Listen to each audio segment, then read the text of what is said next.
Tidak berantemnya, sudah. Mau mulai. Ikutin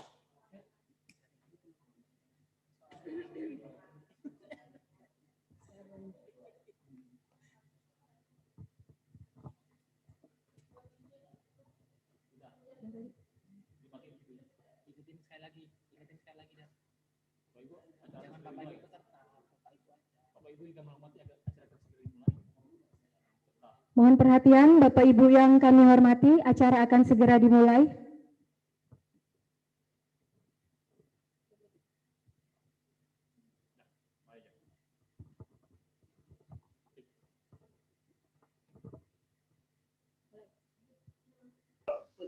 Penandatanganan nota kesepahaman dan perjanjian kerjasama antara Universitas Muhammadiyah Metro, Universitas Muhammadiyah Sinjai, dan Universitas Muhammadiyah Jambi, serta seremoni pembukaan webinar International English Workshop, Kamis 18 Februari 2021. Assalamualaikum warahmatullahi wabarakatuh. Tabipun. Kepada yang terhormat Ketua Badan Pembina Harian Universitas Muhammadiyah Sinjai, Bapak Dr. Muhammad Jidrah MPDI. Yang kami hormati Rektor Universitas Muhammadiyah Sinjai, Bapak Dr. Umar Congge SOS MSI. Rektor Universitas Muhammadiyah Jambi, Bapak Dr. Nurdin SEME. Rektor Universitas Muhammadiyah Metro, Bapak Dr. Andes Jazim Ahmad MPD. Wakil Rektor 4 Universitas Muhammadiyah Metro, Bapak Dr. M. Ihsan Dahulfani MED. Kepala KUI UM Metro, UM Sinjai dan UM Jambi. Marilah kita buka acara pada hari ini dengan mengucap lafaz basmalah. Pembacaan ayat suci Al-Quran oleh mahasiswi Fakultas Agama Islam kepada Anissa Kusuma Wardani, disilakan.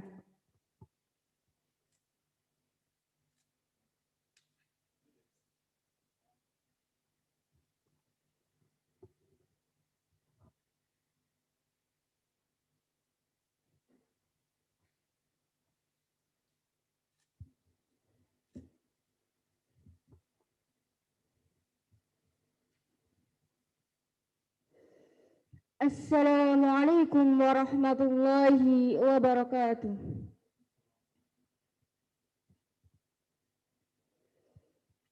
A'udzu billahi minasy syaithanir rajim.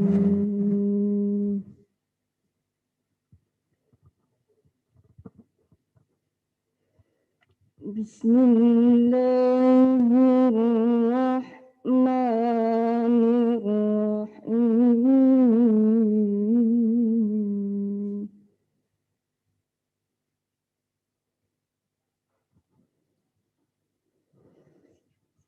Qad aflahal mu'minun.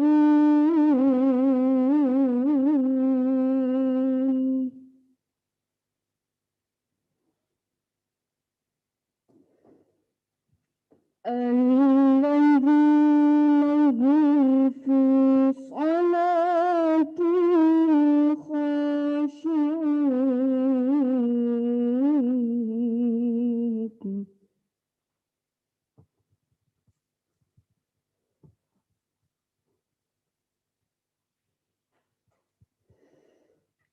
والذين هم عن اللغو معرضون.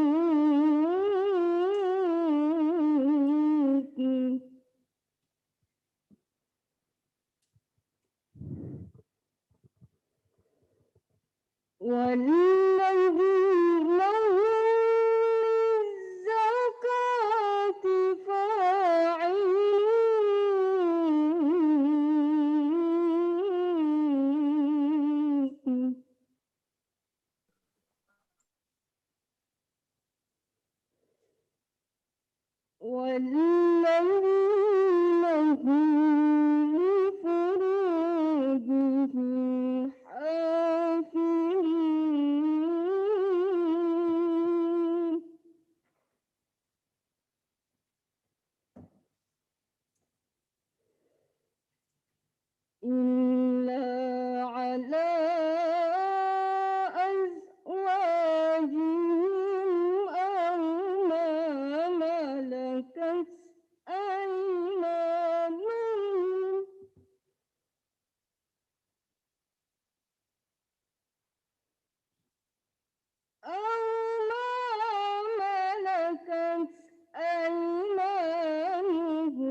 أَوْمَا مَلَكَتْ أَيْمَانُهُمْ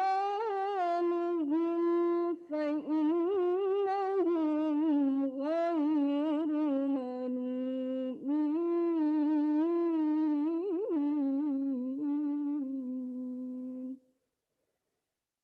صدق الله العظيم. والسلام عليكم ورحمة الله وبركاته.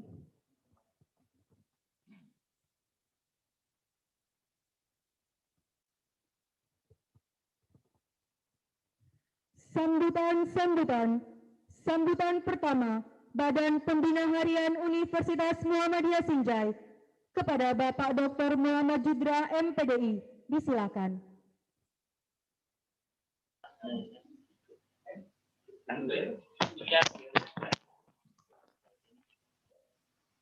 Assalamualaikum warahmatullahi wabarakatuh.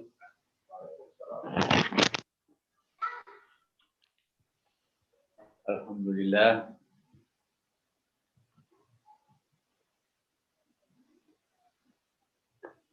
Alhamdulillahirabbil alamin wa bihi nasta'in wa ala umuri dunya wal akhirah.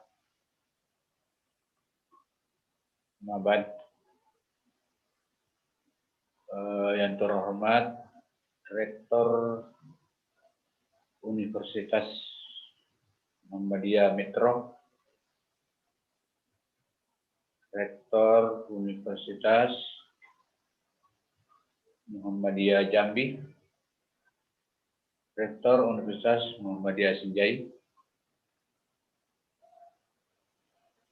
Bapak dan Ibu-ibu yang kami hormati, pada hari ini bahwa kita mengadakan suatu rencana perjanjian kerjasama antar 3 perguruan tinggi yang saya sebutkan tadi. Tapi pada hari ini, pada kesempatan ini, izinkan saya hanya menyampaikan beberapa hal, yaitu mengenai masalah kerjasama. Ada 5 hal yang perlu dijaga atau diperhatikan dalam suatu kerjasama. Yang pertama, menjaga sifat dasar atau personality. Hal spontan yang dimiliki oleh seseorang. Biasanya kita sudah menyepakati suatu perjanjian, tapi ada hal-hal spontan yang dimiliki oleh seseorang, sehingga bisa mengubah suatu perjanjian itu. Itu kita harus jaga itu. Yang kedua, saling menghormati dan menghargai hak dan kewajiban masing-masing di antar semua pihak. Kita saling menghormati dan menghargai hak dan kewajiban masing-masing. Seterusnya yang ketiga yang perlu kita perhatikan, jangan hanya menyalahkan salah satu pihak jika ada masalah. Ini kurang baik. Jadi ada masalah, itu masalah kita bersama dalam suatu hal kerjasama itu. Yang keempat, no boss. Tidak ada bos di sini. Jadi kerjasama dimulai dengan kesetaraan posisi. Tidak ada yang merasa lebih tinggi ataupun lebih rendah. Semua kita duduk bersama, duduk sama rendah, berdiri sama tinggi. Tidak ada bos yang merasa diri bahwa saya bos di antara kita. Yang kelima, yang paling penting ini saya rasa itu masalah keikhlasan. Jadi keikhlasan inilah kunci utama dalam kerjasama. Jadi keikhlasan itu artinya tanpa dikotori oleh noda-noda ya, yang suatu hal yang bisa mengurangi nilai-nilai keikhlasan. Saya kira secara singkat inilah yang saya sampaikan. Mohon maaf bila ada suatu hal yang kurang berkenan. Melalui forum ini saya meminta maaf yang sebesar-besarnya. Karena ini acara kurang lebih 1 jam saja, jadi saya singkat saja. Demikian wabillahi taufik wal hidayah. Assalamualaikum warahmatullahi wabarakatuh. Waalaikumsalam warahmatullahi wabarakatuh.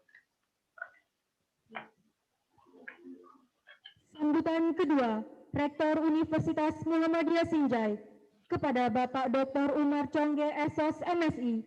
Disilakan.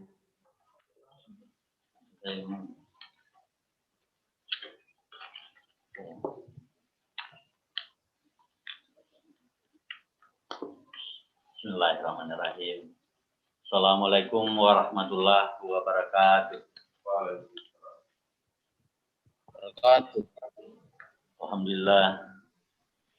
Alhamdulillahirabbil alamin. Wassalatu wassalamu ala asyrafil anbiya wal mursalin wa ala alihi washabihi ajmain. Amma ba'd.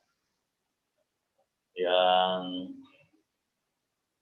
kita hormati dan kita banggakan Bapak Rektor UM Metro beserta Ibu WR 4 kalau tidak salah Pak ya. Atau mungkin juga ada Bapak Ketua BPH mungkin di ruang lain yang kita hormati dan kita banggakan Ketua BPH Jambi, juga yang kami hormati dan kami banggakan Bapak Rektor UN Jambi, Pak Dr. Nurdin SE. Ya, beliau ini sahabat kita, sudah lama kita tidak ketemu karena COVID. Kangen rasanya ingin ketemu dengan candaan beliau. Nah, beliau ini ya bersamaan dengan Pak WR3, Pak Nurdin juga di LT.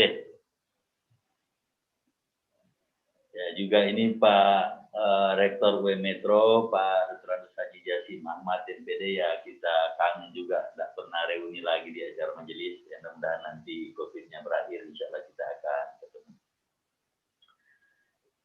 Ya, di UM Jambi, saya lihat ada Pak Wakil Rektor 3, Pak Siswoyo SEMC, ada juga Bapak Dr. Andus Arman Syafaat SDMM, ada Dekan Fakultas Ekonomi, Bapak Hasan Basri SME, dan Bapak Jiwan Eka Putra SMM, Bapak Dekan Saintek. Begitu juga yang saya hormati dan kami banggakan. Kemudian seterusnya ya juga di pihak kami, pihak fungsi, ada beberapa dekan yang hadir, wakil dekan, ada wakil rektor, ada Pak Nurdin selaku wakil rektor 3 bidang kemahasiswaan dan alumni serta kerjasama yang sempat hadir pada kesempatan yang berbahagia. Tentu mari senantiasa kita memanjatkan puji dan syukur kehadirat Allah Subhanahu wa taala, karena pada pagi yang berbahagia ini kita diberikan kekuatan kesehatan untuk menjalankan salah satu tugas kita sebagai warga persyarikatan dan pengelola amal khususnya universitas, di mana kita menyadari bahwa semakin besar kita atau semakin besar institusi itu, maka semakin besar juga kesempatan atau keharusan untuk melakukan kerjasama. Karena tidak ada sebuah kebesaran, kemajuan kita bisa peroleh, raih tanpa ada bantuan dan kerjasama dari pihak lain. Apalagi kita ini adalah sama-sama warga perserikatan, sama-sama PTN, yang tentu ini di dalam menjalankan kegiatan di perguruan tinggi masing-masing memiliki kelebihan dan kekurangannya. Oleh karena itu, apa yang menjadi kekurangan-kekurangan di pihak kita masing-masing, seyogianya itu kita bisa penuhi dengan melakukan kerjasama di antara rekan kita atau saudara kita perguruan tinggi Muhammadiyah yang lain yang memiliki kemampuan atau mungkin memiliki kapasitas yang lebih.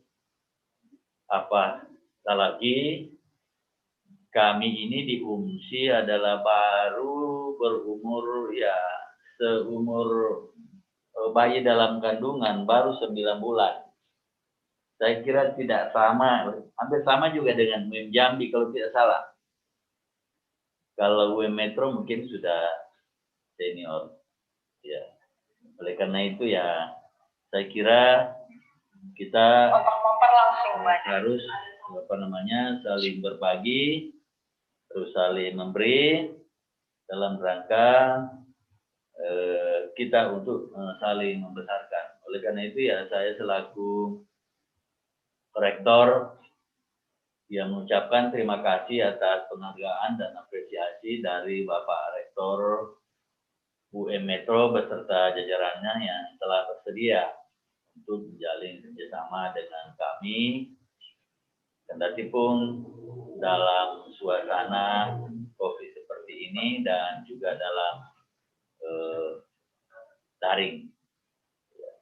Demikian juga tentu kami atas nama UMSI, pimpinan UMSI menyampaikan terima kasih dan apresiasi yang besar-besarnya kepada Bapak Rektor UM Jambi beserta jajarannya yang juga telah menerima kami untuk mengapresiasi kami untuk melakukan kerjasama.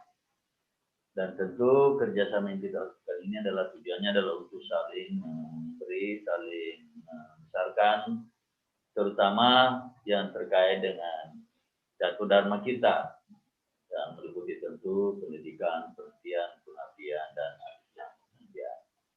Kami menyadari bahwa UM Metro ini, UM Jambi adalah semua perguruan tinggi yang saya kira cukup besar, dan tentu ini kita mengharapkan kami sebagai perguruan tinggi yang masih muda dan mengharapkan arahan dan bimbingan dari kita semua, baik itu secara daring atau mungkin juga secara luring.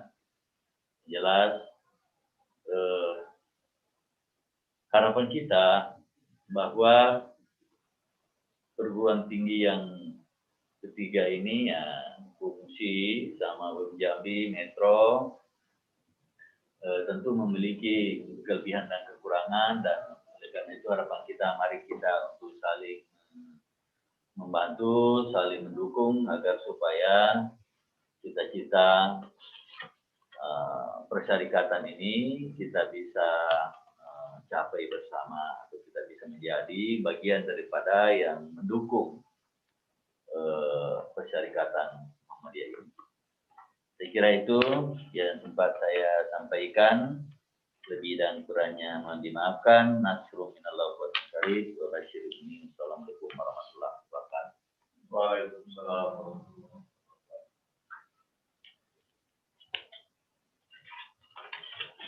Sambutan ketiga, Wakil Rektor 4 Universitas Muhammadiyah Jambi kepada Bapak Dr. Andes Arman Syafaat MM, disilakan.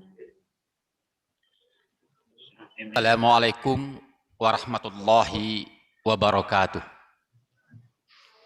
Alhamdulillahirabbil alamin wassalatu wassalamu ala asyrafil anbiya'i wal mursalin wa ala alihi wa ashabihi ajma'in. Yang sama-sama kita hormati Bapak Rektor Universitas Muhammadiyah Metro. Bagi kami di Jambi, ini sahabat, dan beberapa bulan yang lalu kami berkunjung ke Metro. Dan yang kami hormati Bapak Rektor Sinjai, kami lihat bersama-sama juga dengan Bapak Ketua BPH, dan tentunya kami dari UM Jambi hadir di sini, Bapak. Mohon maaf Bapak Rektor, Pak Nurdin, karena pada jam yang bersamaan ada kegiatan lain dari Majelis Ulama dan beliau kami berbagi untuk itu. Mudah-mudahan tidak mengurangi kekhidmatan acara kita pada hari ini. Kami hadir di sini Bapak Rektor 3, Bapak Siswoyo ada samping kami, Bapak Dekan FIB, Pak Hasan Basri, dan Bapak Saintek, Bapak Iwan Eka Putra, dan Ibu Yorin. Dan selanjutnya tentu kita sama-sama mempersembahkan puji syukur kita kepada Allah Subhanahu wa taala. Pada hari ini kita bersama-sama, walaupun idealnya kita kepingin betul bertatap muka, tetapi karena kondisi COVID ini, sembari kita bermohon kepada Allah semoga COVID ini cepat berlalu dan kita sehat selalu dalam rangka menjalankan misi perserikatan kita ini. Bapak Ibu yang kami hormati, tentu kami atas nama UM Jambi mengucapkan terima kasih banyak kepada UM Metro dan UM Sinjai. Dan memang Pak, kalau tadi UM Sinjai umurnya 11 bulan, kami Jambi umurnya 20 bulan 1 hari Pak. Karena tepatnya tanggal 17 Juni 2019. Dan untuk itu dalam rangka penandatanganan nota kesepahaman dan perjanjian kerjasama. Di sini ada 3, kita UM Metro dengan UM Sinjai, dan UM Jambi dengan UM Sinjai, sekaligus juga acara kegiatan webinar internasional English Workshop. Tentu kita berharap bahwa kita ini maju bersama antar PTMA yang ada di tanah air ini. Dan kami berharap, dan sebagaimana kita ketahui bahwa bentuk kerjasama ini, MoU ini, yang nantinya dilanjutkan dengan MoA, di mana kerjasama ini merupakan nyawanya sebuah perguruan tinggi untuk baik akreditasi secara nasional maupun pertanggungjawaban kita kepada umat, terutama kita dalam rangka mewujudkan catur dharma perguruan tinggi. Bapak Rektor yang kami hormati, untuk itu memang kita perlu lintas PTMA ini, kerjasama ini memang sangat urgen nampaknya Bapak. Karena kita di Muhammadiyah mengkolaborasi dengan contoh sholat. Kalau sholat kita secara munfarid, pahalanya dapat 1. Tapi kalau berjamaah dapat 27. Mungkin semangat ini barangkali yang kita wujudkan, terutama kita dari perguruan tinggi Muhammadiyah. Mari kita bekerja sama dan sama-sama bekerja. Karena kita merupakan alat perjuangan dari persyarikatan. Untuk itu, sekali lagi kami atas nama UM Jambi mengucapkan terima kasih banyak kepada UM Metro dan UM Sinjai. Mari kita sama-sama bangun bersama, Pak. Mudah-mudahan ke depan UM PTMA yang ada di tanah air ini dapat bersinergi untuk membangun anak bangsa dan juga menjalankan misi perserikatan di masa yang akan datang. Inilah barangkali Pak yang dapat kami sampaikan. Terima kasih. Nasrun minallah wa fatun qarib. Wassalamualaikum warahmatullahi wabarakatuh. Selanjutnya, sambutan sekaligus pembukaan acara webinar International English Workshop oleh Wakil Rektor 4 Bidang AIK dan Kerjasama kepada Bapak Dr. M. Ihsan Daholfani, MED. Disilakan.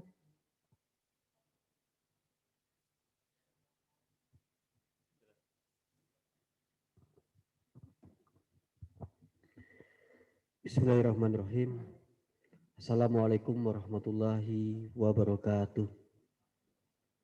Alhamdulillahirabbil alamin, adada khalqihi wa ridha nafsihi wa zinata arsihi wa midada kalimatihi. Asyhadu an la ilaha illallah wahdahu la syarikalah wa la haula wa la quwata illa billahil aliyil azim. Yang sama-sama kita hormati Ketua BPH, Rektor, Wakil Rektor, Ketua KUI, staf, dan seluruh peserta yang hadir pada saat ini dan ada juga yang di Zoom.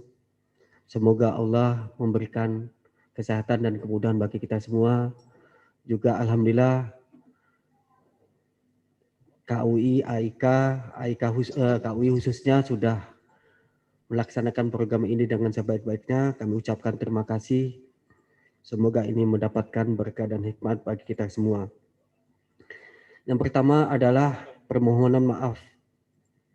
Bapak Rektor kami tidak bisa hadir pada acara yang baik ini karena dalam waktu bersamaan mengikuti acara sertijab Wali Kota Metro, sehingga mewakili kepada saya, Wakil Direktur Bidang Kerjasama dan AIK, untuk mengikuti kegiatan ini.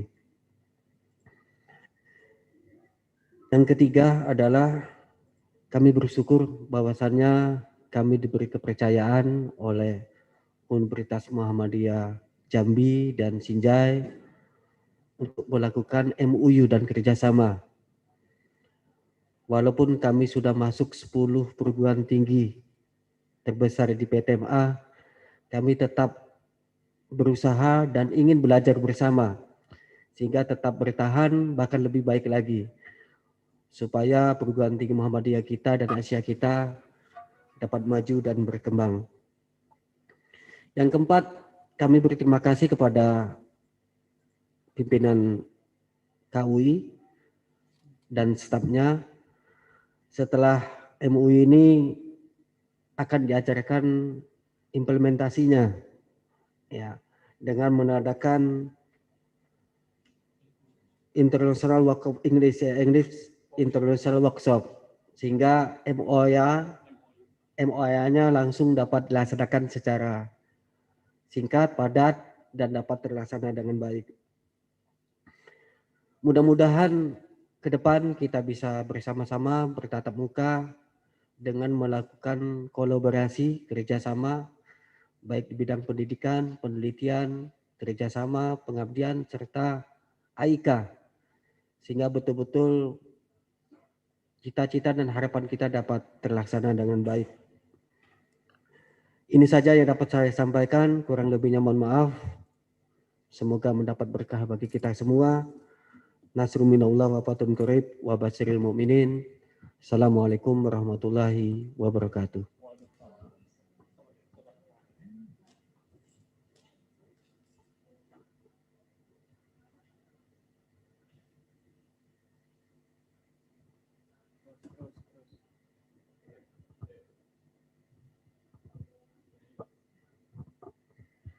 Penandatanganan nota kesepahaman antara Universitas Muhammadiyah Metro dengan Universitas Muhammadiyah Sinjai. kepada Rektor UM Metro beserta saksi dan Rektor UM Sinjai beserta saksi, disilakan mengambil tempat.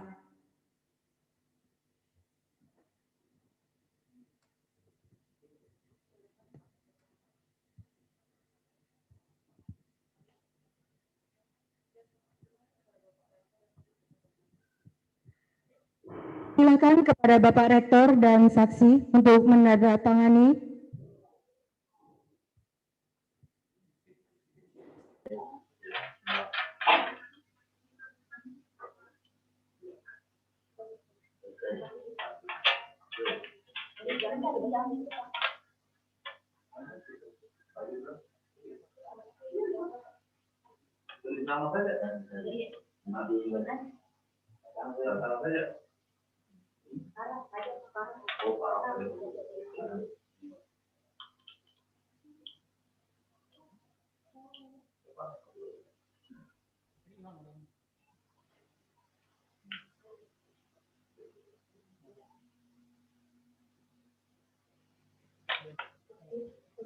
Dilanjutkan dengan foto bersama secara virtual.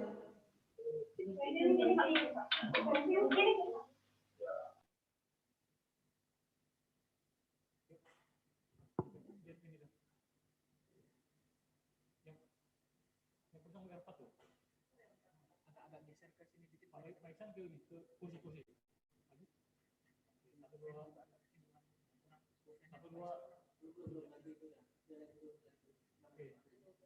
Satu dua tiga ya.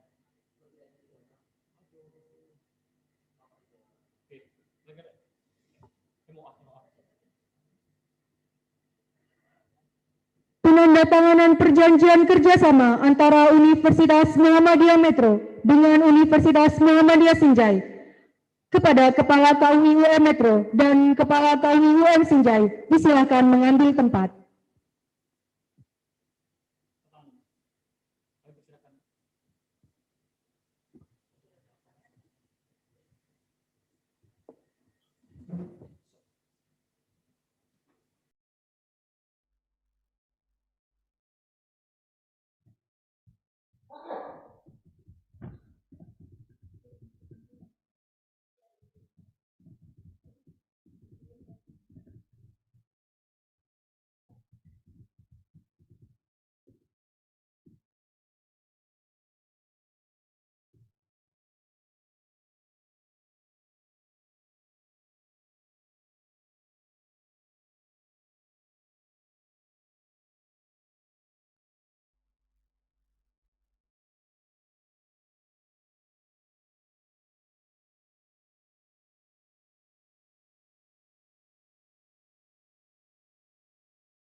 Penandatanganan nota kesepahaman antara Universitas Muhammadiyah Sinjai dengan Universitas Muhammadiyah Jambi kepada Rektor UM Sinjai beserta saksi dan Rektor UM Jambi beserta saksi, disilakan mengambil tempat.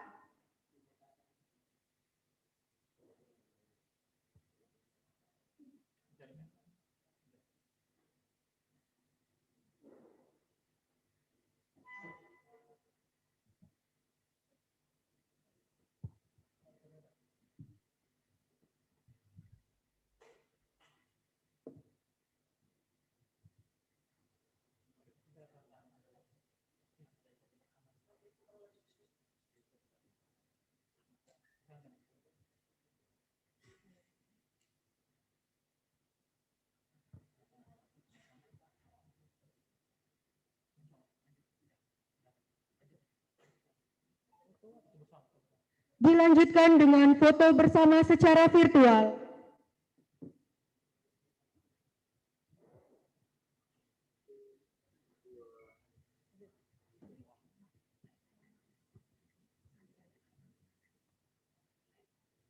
Penandatanganan perjanjian kerjasama antara Universitas Muhammadiyah Sinjai dengan Universitas Muhammadiyah Jambi. Kepada Kepala KUI UM Sinjai dan Kepala KUI UM Jambi, disilakan mengambil tempat.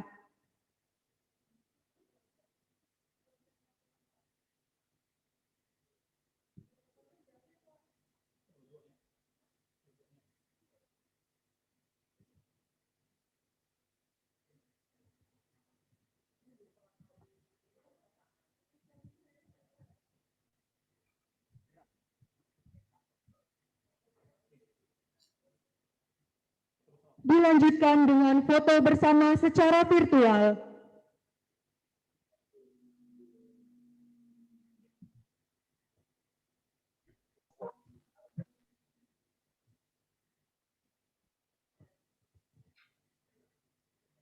Kepada Bapak Ibu yang kami hormati, disilakan untuk duduk kembali.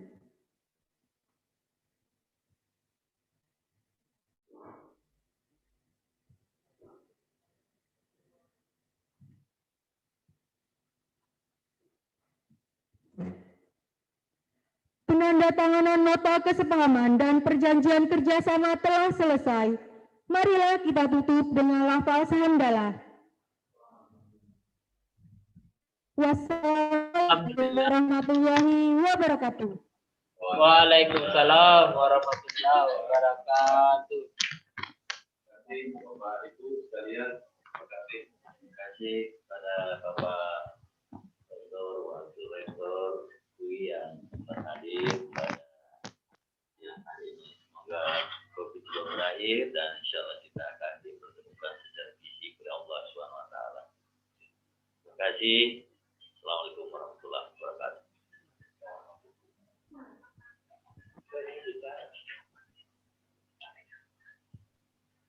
Terima kasih Pak Rektor UM Sinjai, UM Jambi, terima kasih banyak.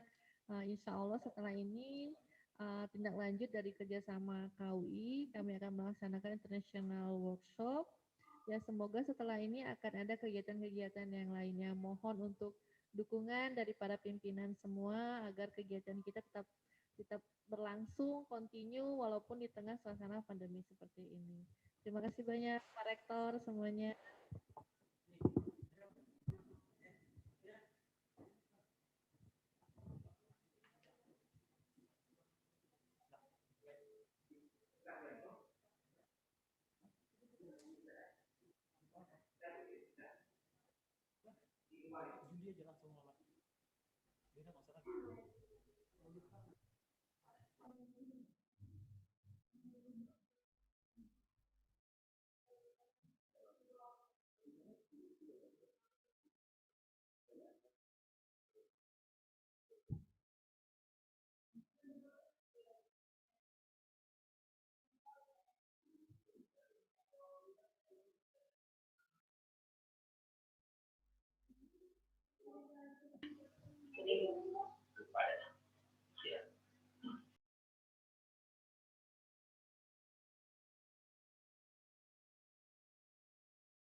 Bapak Ibu peserta yang kami hormati, webinar International English Workshop akan dibuka oleh Wakil Rektor 4 Universitas Muhammadiyah Metro. Kepada Bapak Dr. Andes M. Ihsan Dahulfani MED, disilakan.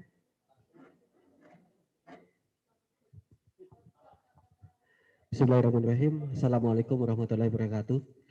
Alhamdulillahillazi arsala rasulah bil huda wa dinil haq liyuzhirahu ala dini kullihi wa kafa billahi syahida. Asyhadu an la ilaha illallah wahdahu la syarikalah wal haula wala quwata illa billahil azim. Ya, sama-sama kita hormati Bapak Rektor, Wakil Rektor, Kepala KUI, beserta International English Workshop. Akan kita laksanakan bagian daripada implementasi daripada MoU yang telah kita laksanakan tadi. Menyikat waktu dengan mengucap Bismillahirrahmanirrahim, acara International English Workshop ini saya buka dengan bacaan basmalah. Bismillahirrahmanirrahim. Wabillahi taufiq wa hidayah. Assalamualaikum warahmatullahi wabarakatuh.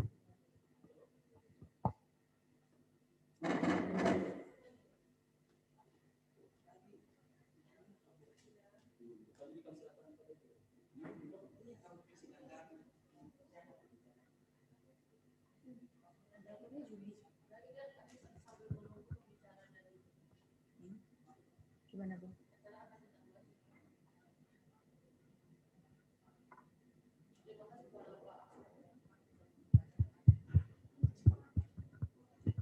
Ya. Diucapkan terima kasih kepada Bapak Wakil Rektor 4 Universitas Muhammadiyah Metro.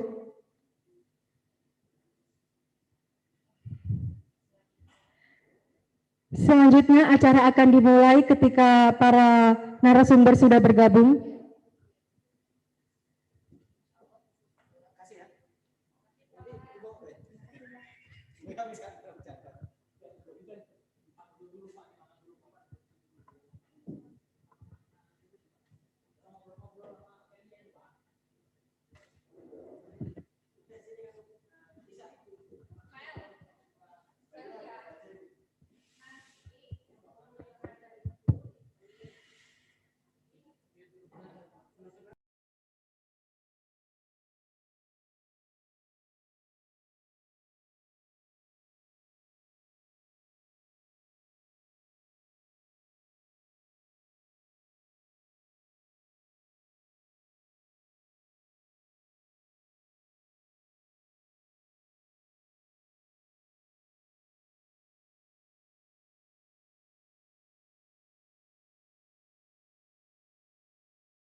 Assalamualaikum. Tes cek. Cek. Waalaikumsalam. Mas Jundi, kedengeran nggak suara saya di sini? Ya, kedengeran Bu. Oke. Sekarang sudah pukul 11. Mau boleh kita mulai sekarang atau masih menunggu, Mas? Oke, kita ini kan dulu agak mungkin sambil menunggu speaker dari UK, mungkin ya dari pihak Muhammadiyah memberikan speech dulu. Suara Mas Jundi kurang jelas. Kita bisa agak kurang dikit, Mas. Oke, kedengeran? Ya, lumayan. Baik, mungkin dari pihak Muhammadiyah dulu memberikan speech sebentar sambil menunggu speaker dari UK. Mbak Trifty, are you there? Yes, I'm here. All right, should we start right now? Yes. Okay, we can start now, Mr. Jundi. Okay. Right. Good morning, everyone. Good morning, and may best and peaceful God for you tonight, today, this morning. All right, Honorable Speaker, Mr. Tom Lanley, for English Language Development Manager, University of the West of England, Bristol, UK, and Honorable Second Speaker, Tom Howell, from English Language Teaching Consultant, UA Bristol. So the third speaker from Indonesia, Ms. Trifty Purata, from Indonesian Country Manager, University of the West of England, Bristol, UK. All right. In this morning, we are very over the moon. We can meet each other in this platform. So, pardon me, if the voice is not clear enough, please give me a signal, right? As we know that the connections is poor in this place. All right. Before we start to a speaker, I prefer to introduce myself. My name is Muhammad Junior Rabbani, and I become your moderator today, this morning, and to moderate the agenda that will be benefit, inshallah, in the end of this agenda. Kind of various scholarship program, both home and abroad, are offered by various parties. Let's just call LPDP and another scholarship. This kind tuition abroad scholarship definitely earn their own space for Indonesian students. So based on this EDC and collaborations with the Muhammadiyah University, we have three Universitas Muhammadiyah, two universities in collaboration today. So based on this, we create some agenda that can make easiness to the scholarship hunter in particular. So that Thanksgiving for that to with this kind of good agenda. All right, as a moderator, I'm going to explain our agenda, so can make our agenda is very fun. The first speaker, it will be delivered by Mr. Tom as the first speaker. Mr. Tom, are you there? Mr. Tom Lanley, are you there? Can you hear my voice? Mr. Tom from English Language Development Manager. Hi, okay, Tom.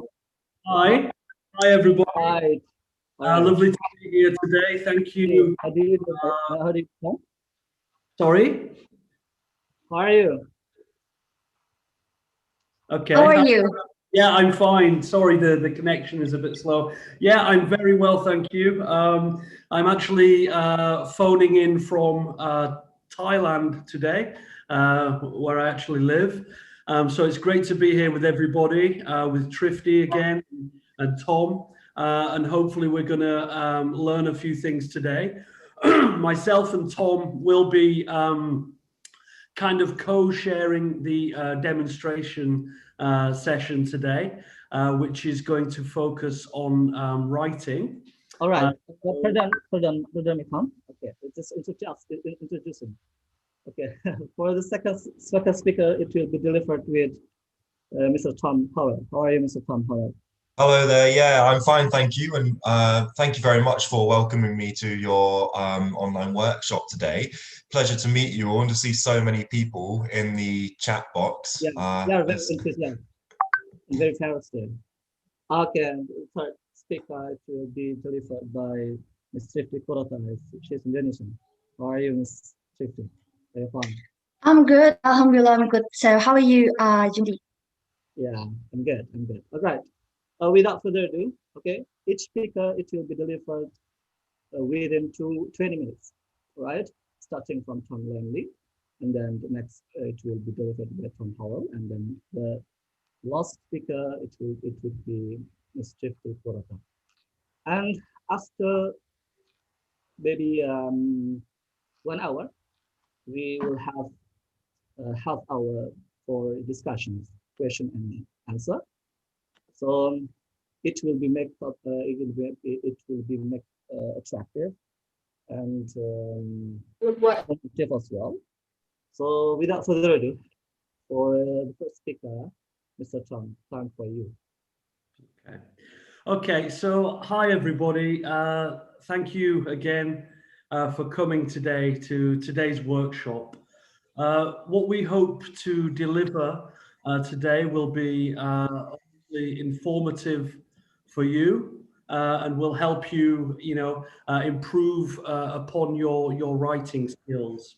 So today, myself and Tom, we're actually going to co-share a session together, so we can mix it together, and it can be a bit interactive as well on your part.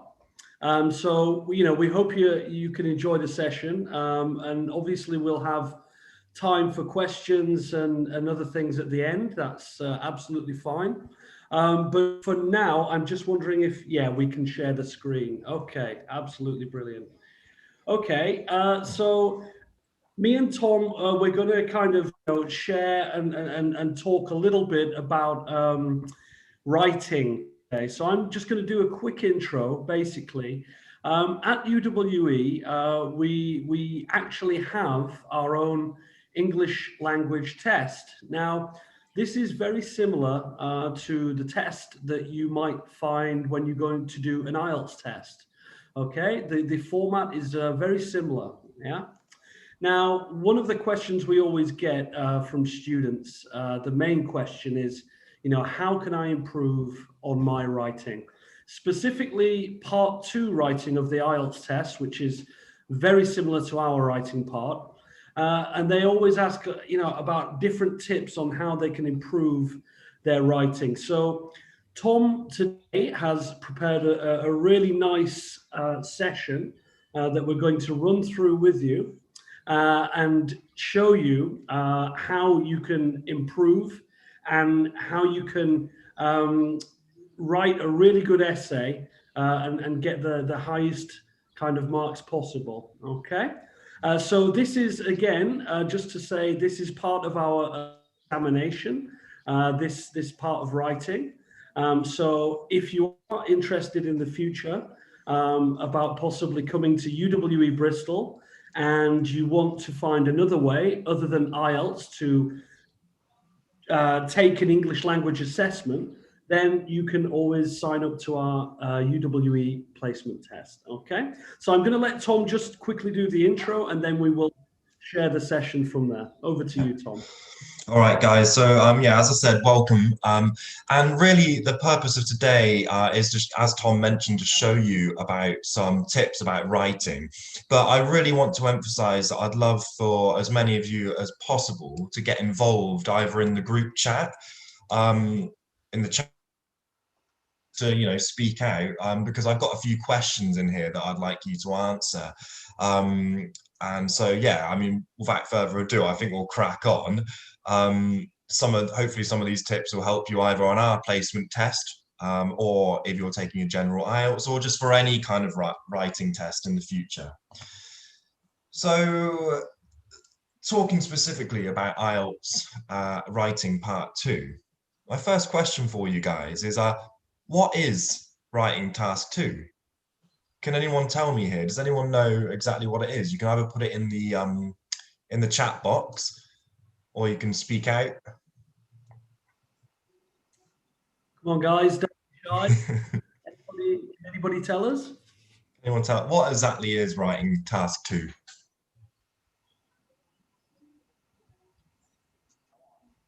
I can't see my chat box on there, Tom, so you might have to look at that. Everybody can put a message into the box. You know, we can do it that way. If you're feeling a little bit shy today and it's a little bit early in the morning, maybe you can always ask in the chat box. Okay, so we've got somebody here saying professional writing, if I'm not mistaken. Wow, very good English straight away there. Answering questions and checking grammar. Would you agree with that, Tom? To a certain extent, yeah. I mean, to a certain extent, yeah. But what I really wanted from you really is, you know, writing on the IELTS has 2 distinct parts, and part 2 is just an essay question. Okay, and we're going to look at certain types of essay questions later. And yes, they do test your grammar and vocabulary, and they also test a wide range of things as well, such as sentence formation and paragraphing and things like this, which we'll look at later. My next question for you is, how long do you have to complete this task? Does anybody know? Again, you can put it in the chat box. What do we think? You can always think about how long you get for the IELTS one. 30 minutes from Luda. Luda says 30 minutes. No, that's not correct quite. For that part. Not quite. Anybody else? Anybody want to take a guess? Who wants to? 40 minutes. Okay. 40 minutes. All right. Yeah. So Tom, what's the answer there for us? I can't see the chat box on my side. Well, what for our writing test? Oh yeah. I mean, the actual allotted time for our test is 1 hour. Okay, so that's kind of usually what you get in the IELTS. It's usually about 40 minutes because you usually spend 20 minutes on the first part, if I'm not mistaken. But for ours, we only have part 2. So you get a full hour to complete that. Anybody want to guess on how many words you would need to write? Any guesses? How many words you would need to write? Wow. Okay, so the first person, Wari Katul, has said 250. Is that correct, Tom? Yeah, well done. Yeah, absolutely. 250 words. And honestly, guys, you'd be so surprised by how many essays I have to mark every week. And I see pages and pages and pages of writing. And one thing I'd like to say really is that although it's great if you can write as much as possible, a lot of students kind of miss the point in some ways, because it's not really about how much you write in your essay. It's all about, you know, how concise your writing is. And, you know, you really need to make sure that you answer the question, and also you try and keep your writing, you know, you need to make sure each paragraph is concise. You need to make sure it's not too long, but obviously anything over the 250 word count is all right, okay? So I'm just going to go quickly over how it's assessed. I won't go over it in too much depth, but each part of the IELTS test, and it's the same for us, is scored using a 9-band scale, ranging from band 1, where, you know, you might not write anything at all on your essay, all the way up to band 9, who's got full control of the language. So, you know, to get a band 5, you've got a partial command of English and you cope with the overall meaning of most situations. However, there are going to be some, you know, mistakes in regards to vocabulary, collocations and stuff like this, and also just grammar and maybe sentence formation. But basically, we should be able to read and understand what you're writing, although it might not be fully fleshed out into a fully, you know, full essay in the ways that you'd want. A band 6 is at one band higher, and it means you have a bit more of a control of the language. There are still some inaccuracies and inappropriate use and misunderstandings of certain words and different, tenses and stuff like that. But you can understand, the reader should be able to understand most of what you said. You'll have complex sentences and more complex language in there. And yeah, all of the questions on IELTS are quite general topics. I've got quite a lot of feedback here. Yeah, so most of the writing topics will be on kind of general things such as the environment or education or technology, IT and stuff like this. So you should have already at band 6, you should be able to discuss such topics in quite a lot of depth, really. But another thing that I would say to people is that I don't necessarily think that you need to try and impress the examiner with using big words, fancy words, because you should really be sure that you understand what these words mean. If you're using words that I might not have even read before or seen before, I'm not really going to give you great marks, because you need to make sure that you understand these words yourself and that they fit into the correct context. At band 7, you have more of a command of the language. There are still some inaccuracies. So again, the inaccuracies, you don't need to be perfect to get a good result, but you need to show that you've got awareness of using the right vocabulary and stuff like collocations and phrasal verbs and all of these. And there should be fewer misunderstandings at grade 7. But anyway, I've given you enough time to read over that, and I'm going to move on. There are 4 things that you're assessed on during the writing. The first one being task achievement. Okay, and this is basically how well you complete the task. Have you answered all the questions? Have you, provided all the information you've been asked to provide? Have you developed your ideas effectively and given examples? Okay, so we're going to talk about this a bit later on, but reading the question is one of the things that a lot of students actually don't do so well, and therefore they're not going to score good marks in task achievement. The next band is coherence and cohesion, and this is all about how you order and present your writing. Is it organized logically into paragraphs? Do you link your ideas and information together so that the reader can follow what you are writing? Okay. The next one's lexical resource. This is all about vocabulary and whether you've displayed that you have a wide enough range of vocabulary to discuss a point, like I mentioned before. Have you used referencing and stuff like this? And the last one is grammatical range and accuracy. Basically, how good is your grammar? How is your control of creating sentences and stuff like this? Again, you can find all of this information online if you just type in IELTS test band descriptors. I won't go on for it too much. So, guys, I wanted to ask you now, what do you think are some of your main weaknesses when it comes to writing? Or are you all perfect? I don't know. Okay, so sorry, just to interrupt, Tom, in the box we've got Dwi, who said vocabulary. Right, okay, so what do you think some of the ways that you could improve your vocabulary? Yes? I mean, I've always found really good ways is learning something in a second language when trying to find new vocabulary. I try to look at things around the room that I might not necessarily know what they are in a second language. There's a multitude of different ways where we can think about, what words don't we know? And I think the way to do that is when you're using the language, there's always going to be areas where you don't have vocabulary for that specific context. That might be, going to the shop. It might be speaking to somebody about a certain subject.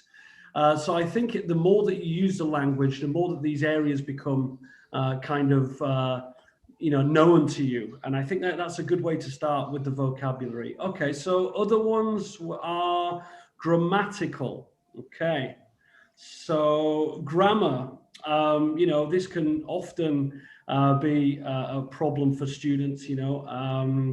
It's one of these that, again, if you are learning about how to construct sentences, how to learn about different tenses, when they're going to be used, and things like that. Idioms, Tom, we'll talk about idioms for a minute.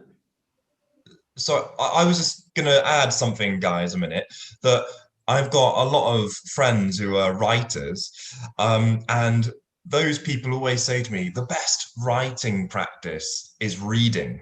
And I think that definitely works for when you're trying to practice a second language as well, because stuff like vocabulary and grammar, you can pick up from reading. For example, the topics that you might get on an IELTS writing, as we discussed before, education, technology, pollution, stuff like this. Well, my advice for you would be to find an article or something on a website like The Guardian or the BBC or wherever. Make sure it's not too difficult and make sure you can, you can understand the main gist of that article, but read through it and highlight any words that you don't know, and then think of synonyms, or, like type in that word and look at the synonyms. And then I would try and write down in a notebook words related to that topic and synonyms related to that word. Okay, this is a really good way of broadening your vocabulary, and stuff like idioms as well. It works for that. You need to see them in context, really, a lot of the time to gain the general understanding of them. So I would say reading is really one of the best things you can do. And there are also lots of resources online where you can type in a topic such as pollution, and you can type in the 100 words related to pollution or something like this, and you could maybe test yourself on these different things. I mean, those are just some things I would say with Yeah, another thing that I always used to find useful as well is things like current affairs, about reading the news as well, about your own country in English. So if you've got access to things like news in English about possible local news even, or national news, I think that's a really good way to learn as well, because it's something that's directly related to your country and things that are happening in your life. So this is always a good way as well, and also picking topics that you're interested in. It's always a good way to start, because there's nothing worse than having to read about something in English that you're not really interested in. So yeah. Yeah, I second that 100%. No point reading something you're not interested in, otherwise you're just going to fall asleep. Okay, we'll move on. One of our first tips that we'd like to give you before tackling, before writing an essay in an IELTS exam or our own, and this is something that students don't do a lot, believe me, is they don't read the question. Okay, so I want you to read these questions. I'd like you to identify the key words for these questions. And I've kind of done it in the first one here. In orange are the words that I think are quite important. Okay, it can be, it's quite subjective. You can choose yourself. But the question is, the number of people who are at risk of serious health problems due to being overweight is increasing. So I've put people who are at risk. You could have health problems in there, overweight, and increasing. Those are, for me, I think those are quite important. Now, the question that you're being asked to answer is, what is the reason? What is the reason for this growth in overweight people? And how can this issue be solved? So what is the reason and how? Like before you write your essay, I would ask yourselves these questions and try and think of reasons to answer these questions, okay? It's really important for you to underline the key words and to highlight what you're being asked to do. So let's look at this one here. The prevention of health problems and illnesses is more important than treatment and medicine. government funding should reflect this? To what extent do you agree? So guys, I'd like you to identify the key words in the blue and the black parts of this question. What do you think are the most important words here?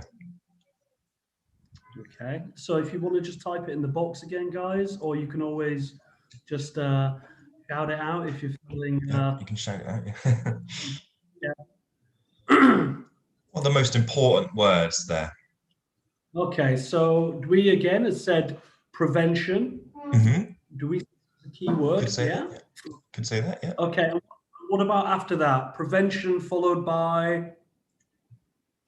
So you could extend that as well. The prevention of health problems and illnesses. Yeah. And what about the next one? Okay, so we've got important, more important. Yeah. We say. Mm-hmm. Okay. Anybody else? How would we finish off this sentence?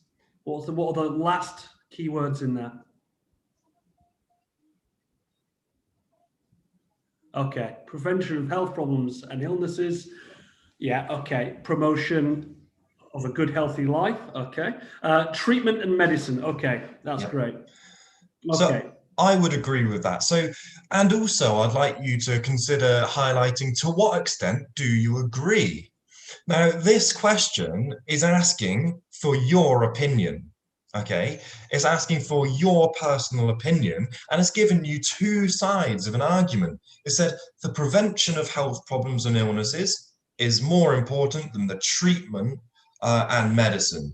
Okay, so what this question, I think, is asking you to do is to give your opinion based on this, and I also think that you should be considering both sides of the argument.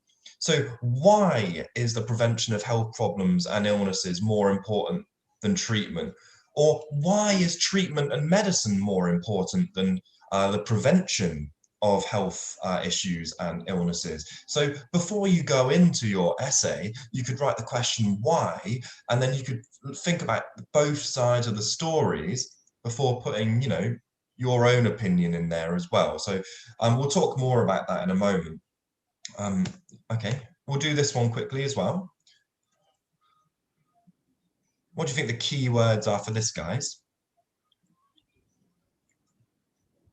Okay, you can just list them in the chat box again, guys, no problem. Just list the key words or phrases that you think within that sentence.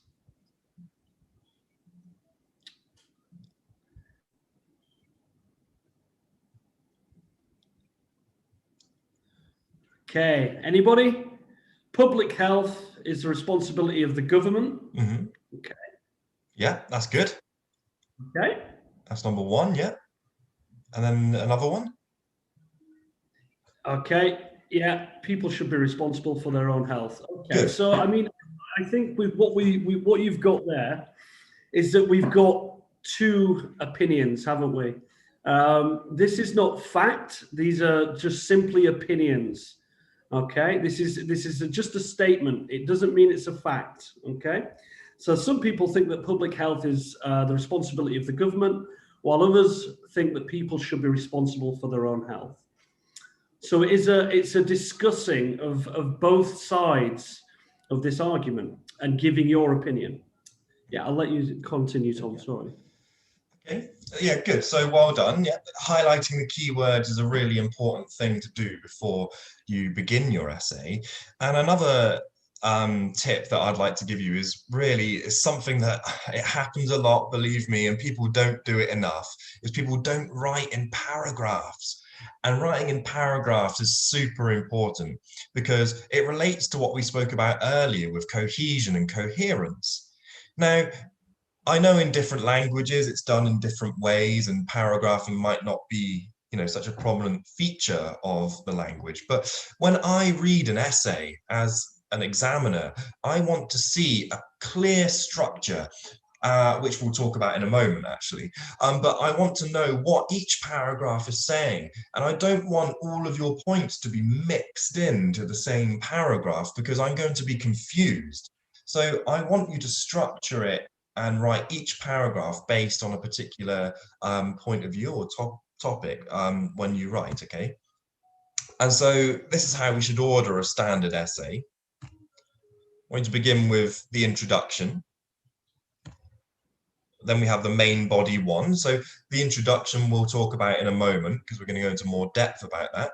Main body one could be, some people think that government spending, public health should be the responsibility of the government.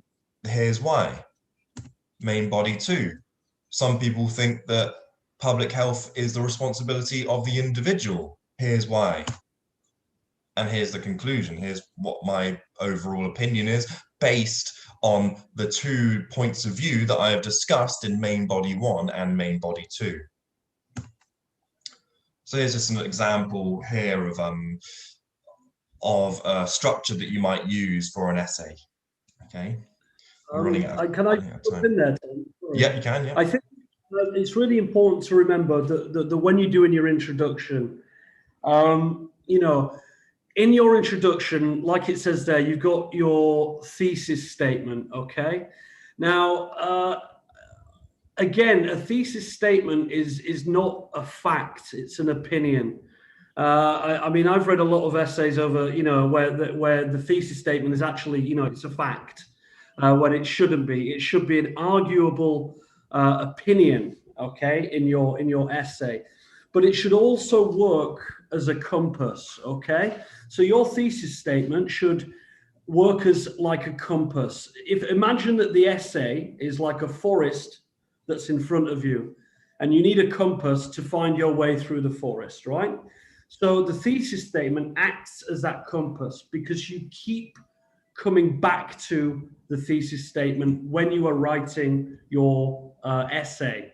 Because, you know, many times you might be writing your essay and, you know, you're discovering as you go on and you're writing your essay, and you might think, actually, going back to my thesis statement, it doesn't really sum up what I'm writing here. My opinion has actually changed throughout writing the essay. So you can always go back and change the thesis statement at the end to basically give the overview of what you've written. Yeah, it's not set in stone. Okay, so just imagine that the thesis statement is the compass that you need, and you should always keep referring back to that statement to make sure that your essay is on that path. Okay. Good point, Tom. Yeah. And yeah, I mentioned this earlier, but to generate ideas, think of the question why. So we've got in the orange, discuss both sides and give your opinion. And we, as I said earlier, why should public health be the responsibility of the government? Why should public health be the responsibility of the individual? You could, before you write your essay, you could just you just write a few points on each side here. Just I would just say again then as well, to help you structure your essay a little bit. Okay. When you're writing your bodies, one of the things that I often see, and I'm sure that you see as well, Tom, is the point that people don't really evidence enough of why that is the opinion for that side or that's the opinion for that side.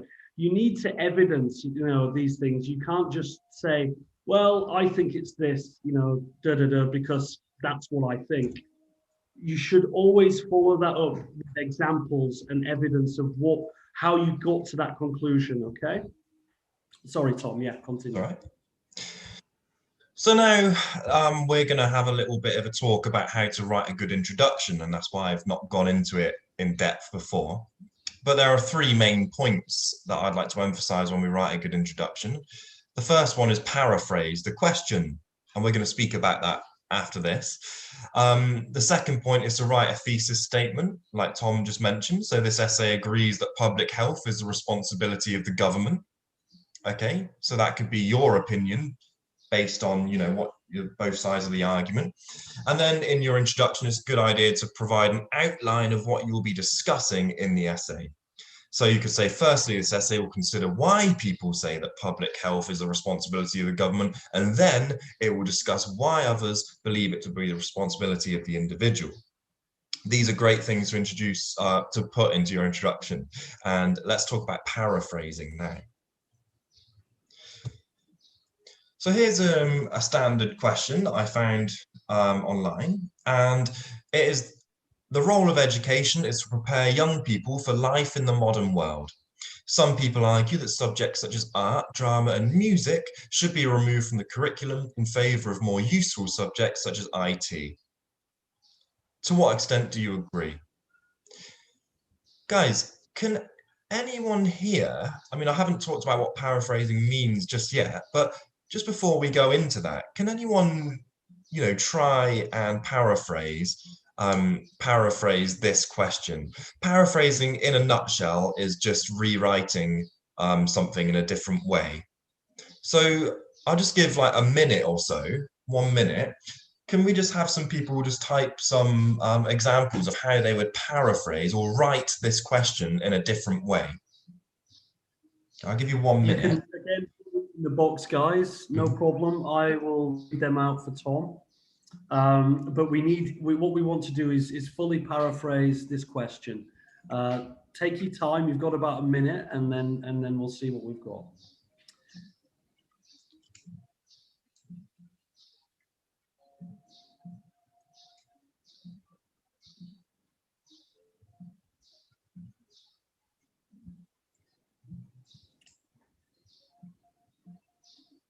Okay, so we've had an answer come in already, but it's a little bit short. I mean, it kind of covers some of it, but not all of it. Can education be a lifestone for the future? I think we need a little bit more content than that. So can anybody add to that? I'll add another 30 seconds on as well. So I'm aware that we're running short on time. So.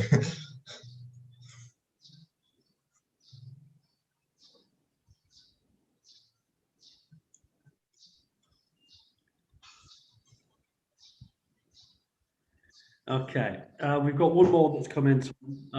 Again, I feel it's missing something, but an education has the role in preparing young people to life in advanced technology. Okay, I can see where you've gone there, and yeah, you've definitely tried to put your own spin on it. Okay, I've got one more, Tom. Sorry, okay. Do one last one. Nowadays, education is based on technology, so some people argue whether drama and music is still relevant. That's quite good. Yeah, I like that. Yeah, that's really good. That's basically paraphrasing the question, putting it in your own words, and what you've done there is you've changed the order of everything as well, and also used some synonyms. So let's look in a bit more depth now, and well done to whoever that was, by the way. I really like that. That was really well done. Good. So here are some of the basic things of how to paraphrase. And this comes into what I said earlier about vocabulary and reading again as well. Use synonyms, okay? Change the word order, and you can change the word form. A lot of the IELTS, and also our own test, is actually quite, you know, the reading test is really quite a vocabulary test. So let's have a look. Synonyms. So I've highlighted some words in orange here: role, young people, life in the modern world, argue, and removed. So guys, first of all, can anybody here think of any synonyms for the word role in this context? Okay, that's the first word, guys. Come on, let's really think and have a go and dig into those vocabulary banks. Function. The Excellent. function, good. Yes, function is one. Option, I wouldn't say option. Not option so much. Position. No. Position could be. Yeah, I think that's okay. It's not. Yeah. Part, no. No. The power, no. The mission. I like that. Okay. Yeah, the mission, although the mission gives it quite a formal. Yeah. The strategy. Strategy. Yeah, it's kind of related. But I would say, guys, purpose. The point. Yeah. Purpose. You said that, and Tenry also said aim. Fantastic. The aim, yeah, the purpose, the point, the aim. Yeah, good. What about young people? What could we use instead of young people? Please don't put Tom or Tom. Youngsters, Youngsters, millennials, good. Millennials, yeah, okay. teens, brilliant. Good Teens, stuff. good. Really good. Yeah. And what about life in the modern world? Life in the modern world. How could we change life in the modern world?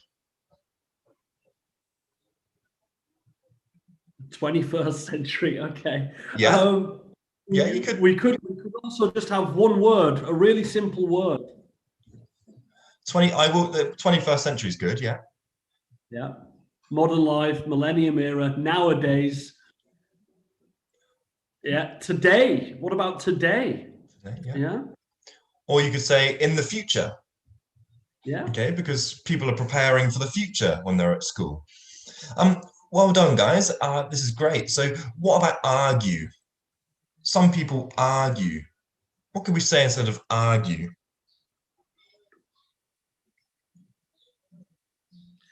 I think in this context, it could, there's a good one there. Some people state, yeah, you could say that. Yeah.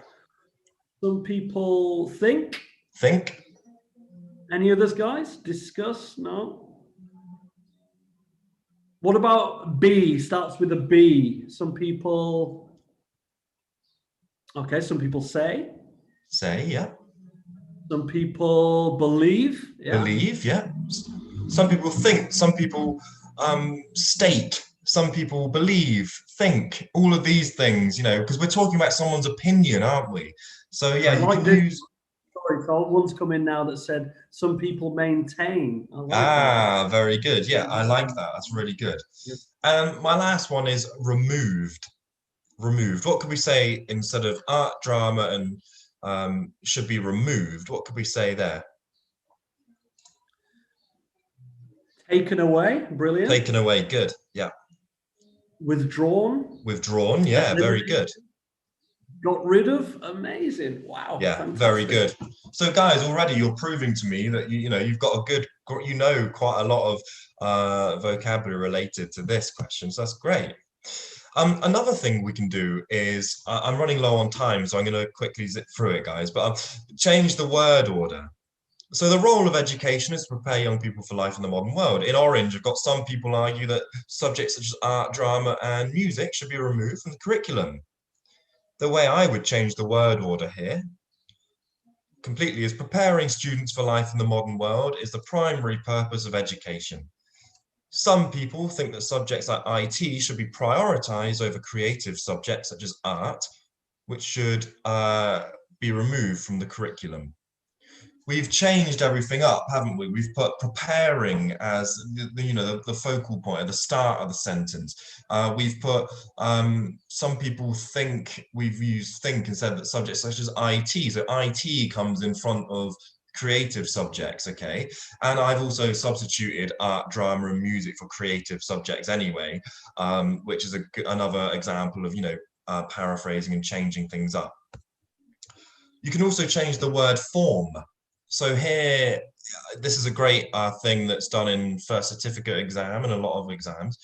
The role of education is to prepare young people. Well, I could say the focus of education is the preparation. So I've changed it from a verb to a noun there, haven't I, of students. Or some people argue. So that's a verb again, and there is an argument from some that subjects such as blah, blah, blah, okay? And also I've changed removed to the removal of subjects, okay? So here we've changed verbs to nouns, and that's going to score you points as well because it proves that you have a solid understanding and grasp of different, different word categories and different word forms and stuff like that. And you can also change actually the tense of the word in some ways as well. Also, it could be passive and active. So there are lots of different ways in which we could change the forms. Yeah, exactly. Yeah, you can change the tense as well and stuff like that. Yeah. And three things I'd say just to remember before writing your exam, before we finish off: to plan it, like we mentioned before, to write it, and then, as Tom said when he was making the compass analogy, is to check it. Go back and check. Have you answered the question? Have you given both sides of the argument? Have you given the cause and effect? Have you provided examples of the cause of illness amongst people and how it affects people? Check the grammar, vocab. Have you paragraphed? Does each paragraph have a clear focus? All of these things, if you plan correctly, you're not going to run out of time. And that means you'll have time at the end of writing your essay to go back and check for any small errors, and that'll help you overall improve your score. Great. I don't know whether we're going to take questions now, Tom, or is it something at Yeah, I'm not sure. So I think if perhaps the moderator wants to, or Trifty, do we do questions now, or is there a designated time for questions at the end? Okay, so let's ask Jundi as the moderator. Jundi, should we talk about some questions or later? All right. So let's Miss Trifty to speak. All right. So Tom, take rest. Jundi said, let me introduce you Bristol first, then go to the discussion. For sure, that's fine. Okay. Should I share my screen now, Jundi? Right. You do. You can. All right. Let me try to share my screen.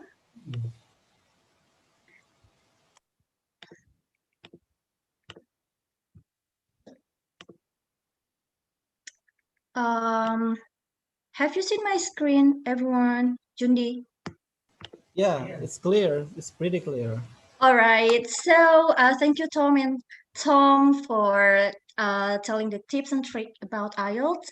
And after introducing UWI Bristol, we'll be having discussions. So as we are from UWI Bristol, from University of the West of England, I would like to invite you all to have a look all about University of the West of England.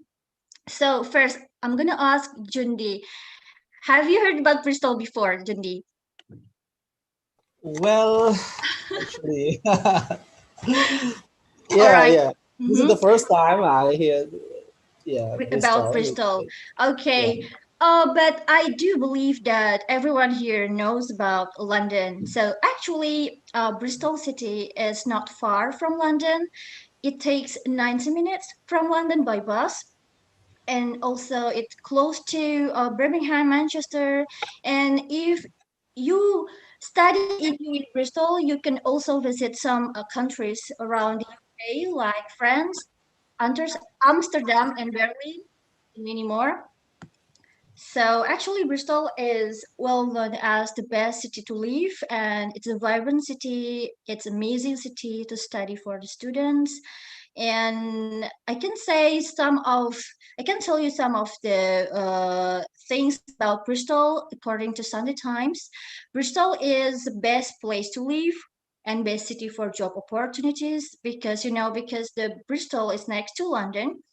There are so many companies have the offices in Bristol. It's also one of the best cities to visit. So before I explain more about UWI Bristol, I would like to invite you to visit Bristol virtually here right now. So everyone, as you see on the screen, this is a landmark of the Bristol city. It's a Clifton suspension bridge, and there is a nice building near the bridge. It's called Clifton Observatory. So anyone who visits Bristol will take a picture of themselves here. So one day, if you visit Bristol and you study in UWI Bristol, you should take a picture in front of this bridge. Also, this is where every student has graduation. So if you visit Bristol and you study in UWI Bristol, you will be having graduation ceremony in Cathedral. And Bristol is really well known as a very artistic city, and you can see so many artwork in the corner of the city, like as you can see on the screen. This is a very well-known street in Bristol. It has a harbor as well, so you can visit the harbor during the time you're in Bristol to get the fresh air. I do believe that everyone here has Instagram, so there's so many Instagrammable spots you can take. You can take your picture here because so many beautiful scenery in Bristol. And yeah, this is a really beautiful city, and this is the most important one, that Bristol has the International Balloon Festival. So you don't need to go to Turkey to get the balloon. So you just go to Bristol to feel the atmosphere of international balloon. This is very famous in the Europe, and usually on August in the Aston Court. And the most important thing is it's free for everyone to get the participate in this event. And as I mentioned before, there are so many companies in Bristol, so it means you get a chance, more chances to get internship and part-time. So it will enhance your CV as well. There are around 66,000 companies in Bristol.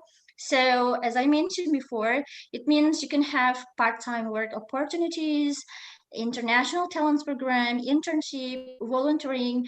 So for sure, Bristol is the best in international atmosphere.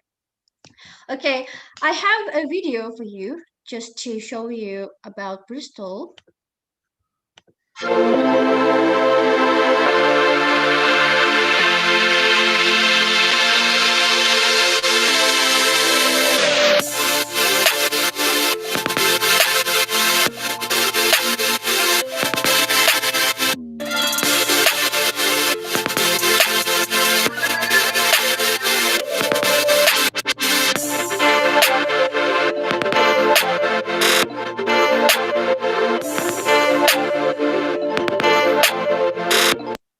All right, that's Bristol in a few minutes.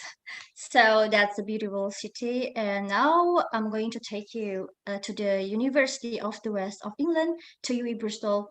So this is the map of our campus, and we have three main area of the campus: in Franchise campus, Glenside campus, and Aston Bower. So UWE Bristol is actually really well known as a university who got teaching excellence framework, and it's a top 30 universities. And also it's the 21st rank in the UK, and got the second place according to student satisfaction.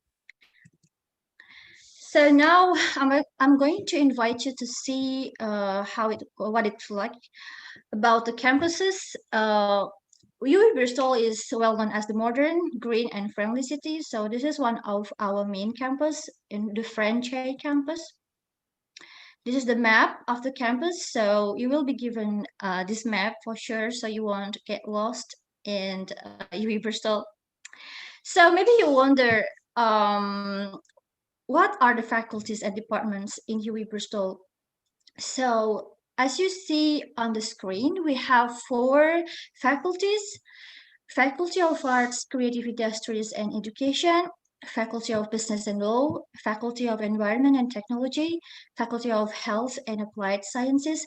So if you want to learn journalism, communication, fashion, design, music, and all of the creative industries, you will be learning in Faculty of Arts, Creative Industries and Education, journalism, media, and everything. Of course, you will learn business and law in Faculty of Business and Law. And in Faculty of Environment and Technology, we'll learn more about architecture, engineering, and geography, and all of the things related to it. And of course, in the Faculty of Health and Applied Sciences, you will learn more about health science and biomedical, physiotherapy, and nursery, and everything.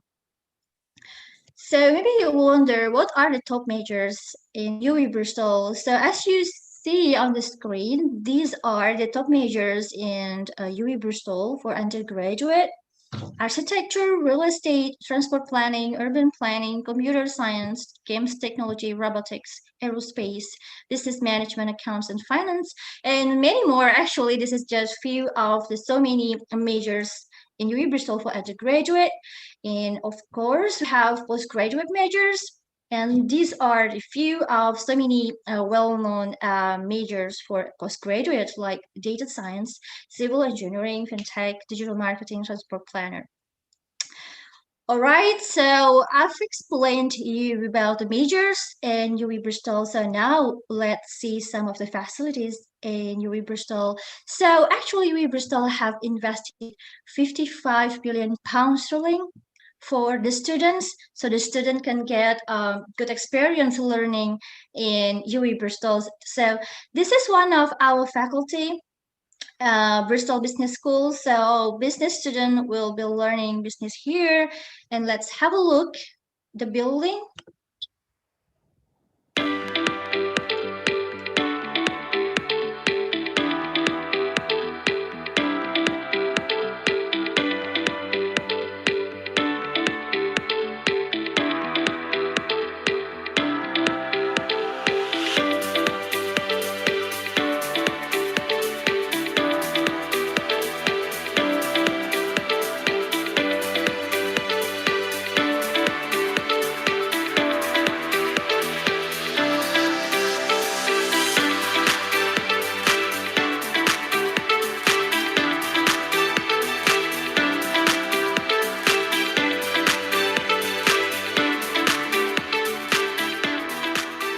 All right, and that's all about the building, the business school, and this is the situation inside the building. As you can see that Bristol has a really modern facility, and this is one of the facility for law student. This is how the situation in the classroom. So if you learn and study in UWI Bristol, this is all the thing that you will see in Bristol. And we also have a Bloomberg room to learn economic if you're interested in learning economic. Okay, the one that you see on the screen is the School of Engineering. So we will provide all the facilities like as you see on the screen for you to learn with your friends, but all the lessons in the class.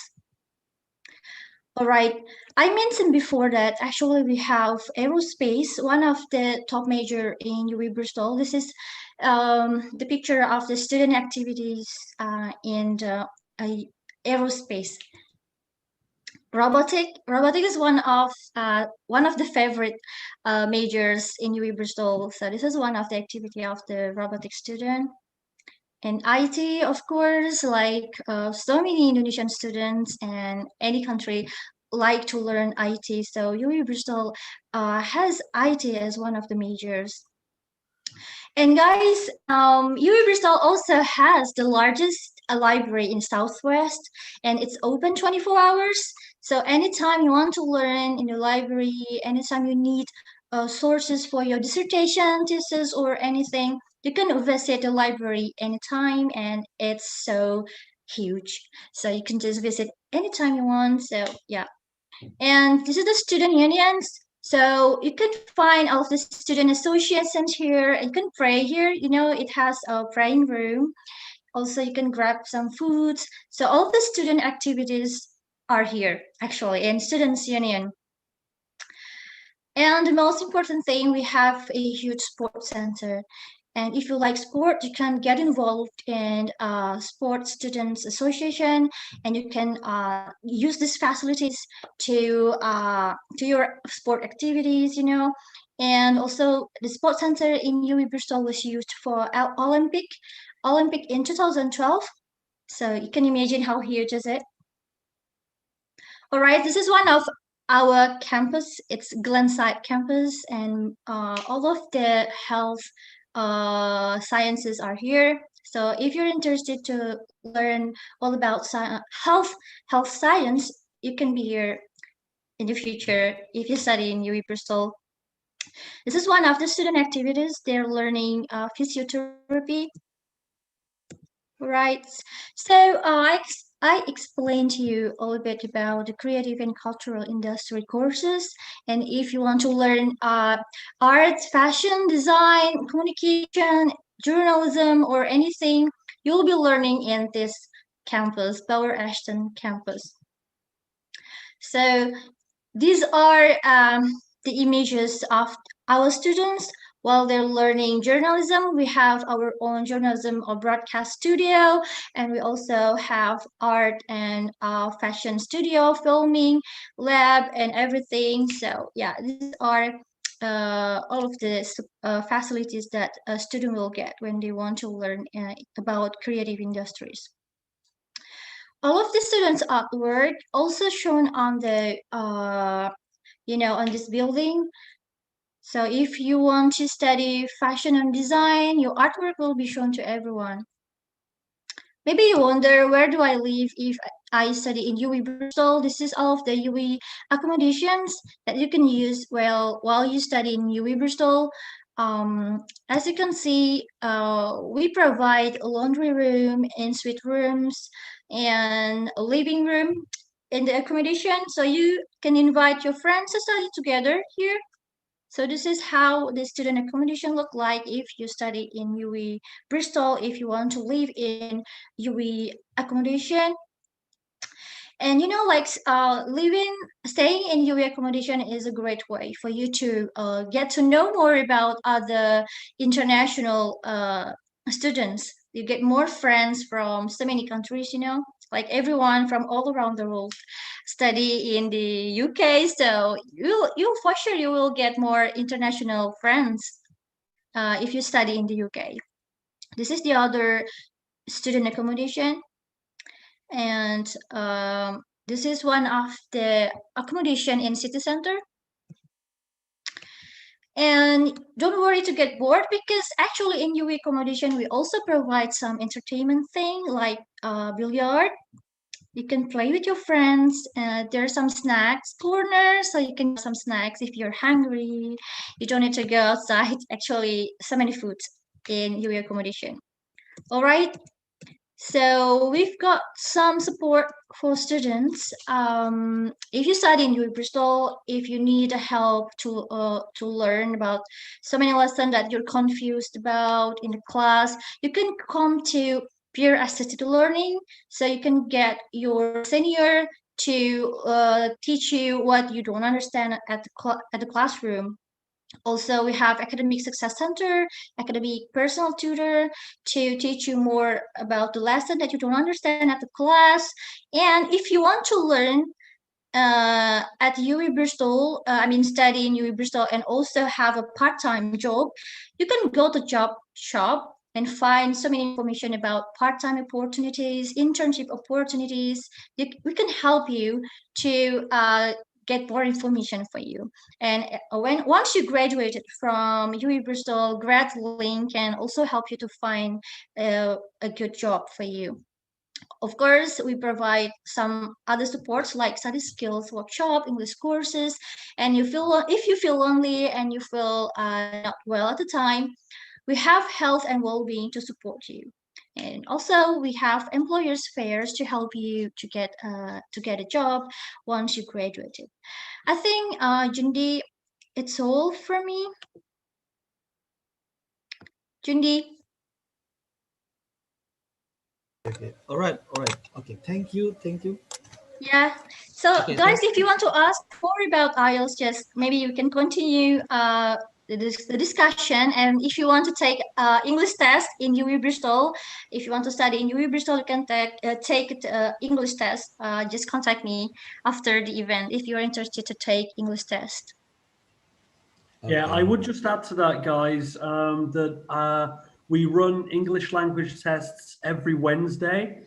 Like Trifty just mentioned, if you are interested, you can contact her. But also in a couple of weeks' time, we will have a new system where you simply have to scan a QR code and you can actually sign up directly for the test. So that will be coming in a couple of weeks. But in the meantime, if you've got any questions, regarding to how to get onto the English test, just get in contact with Trifty. Yeah, okay, thank you. All right, all right. We thank you so much, Tom and Tom Howell as well, and Trifty. Right, we are facing to we are moving to the discussion, question and answer. So if everyone wants to ask, please raise the hand and write it in the chat box. So we will choose. So anyone wants to ask, please raise the hand.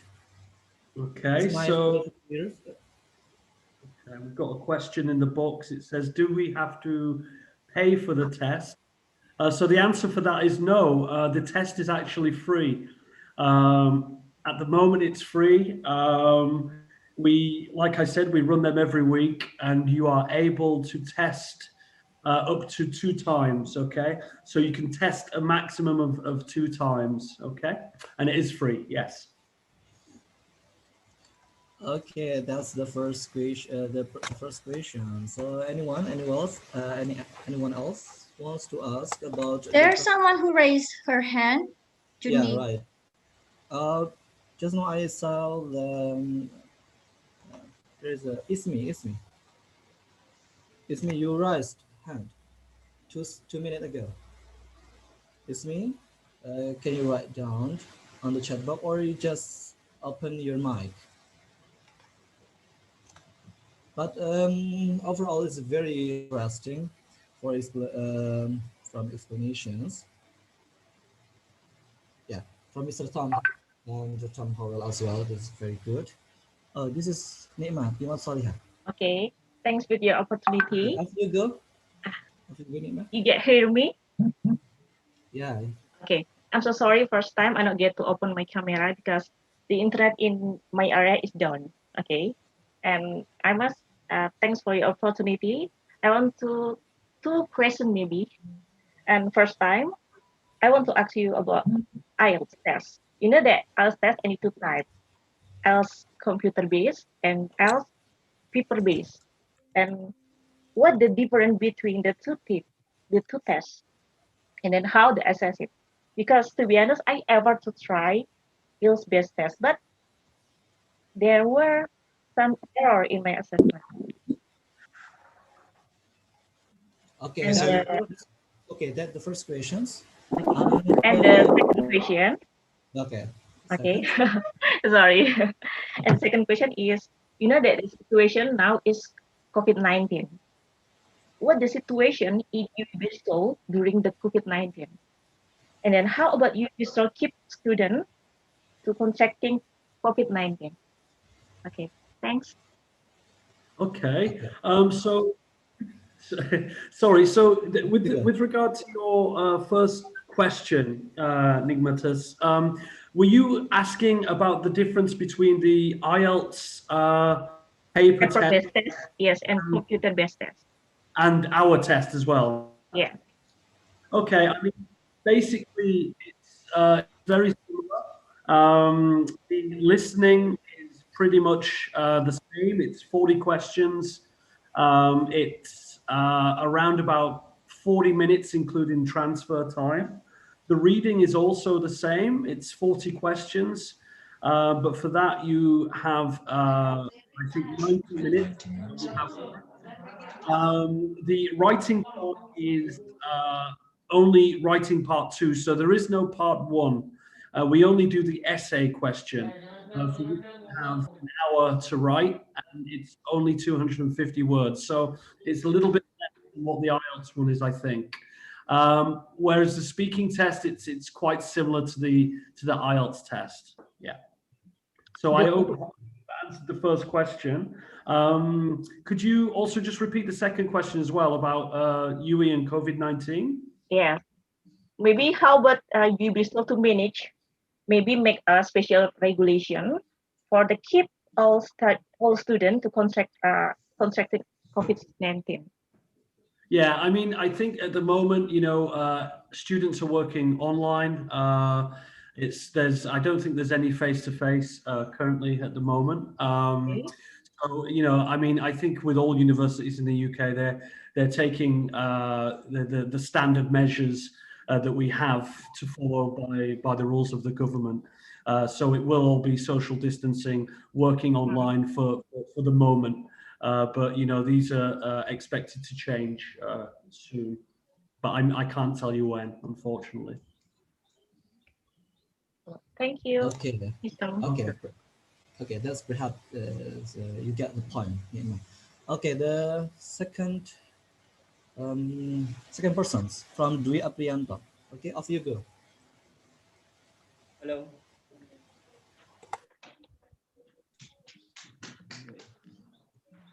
Hello. Yeah, Dwi. Yeah, your voice is pretty clear. Thank you for the opportunity to join this workshop because I really need to improve my English because there is no one around me who can speak English. First time, from the beginning, I have told you that I'm really poor in terms of vocabulary, and then Mr. Howell told me that if we are poor in terms of vocabulary, we can read a book or something in English and then we mark it. But I am trying to read English novel, but then I couldn't read any further because I am very poor in vocabulary. Is there any suggestions for me to improve my English?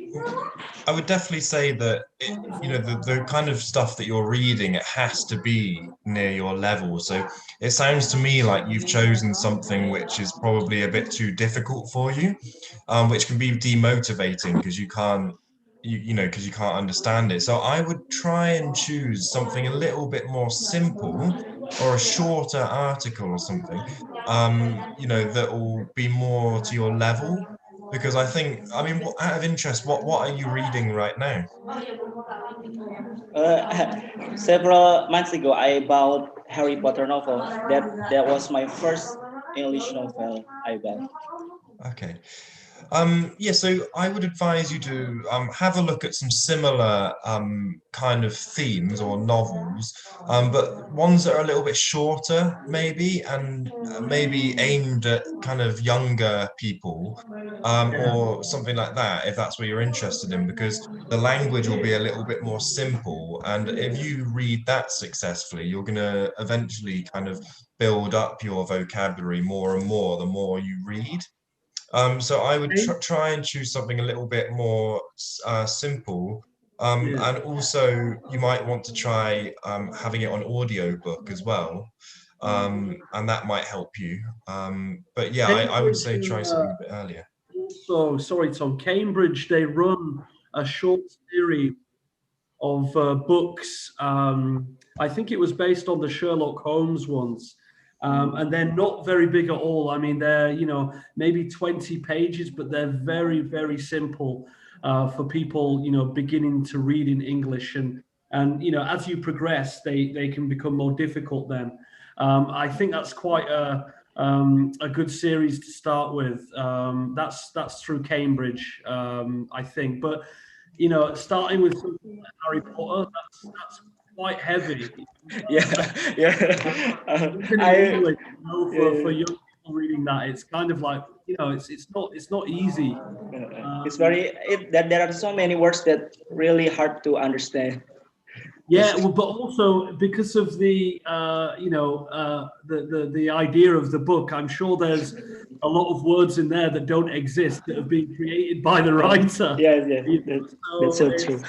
As well, so you know, but yeah, I would probably start with something a bit more simple, as Tom said. Okay. Yeah, I'm just writing some suggestions in the chat box. Yeah. Okay. Thank you very much. No worries. I saw another question from Chelsea. Yaya. May I know the minimum score for the English test?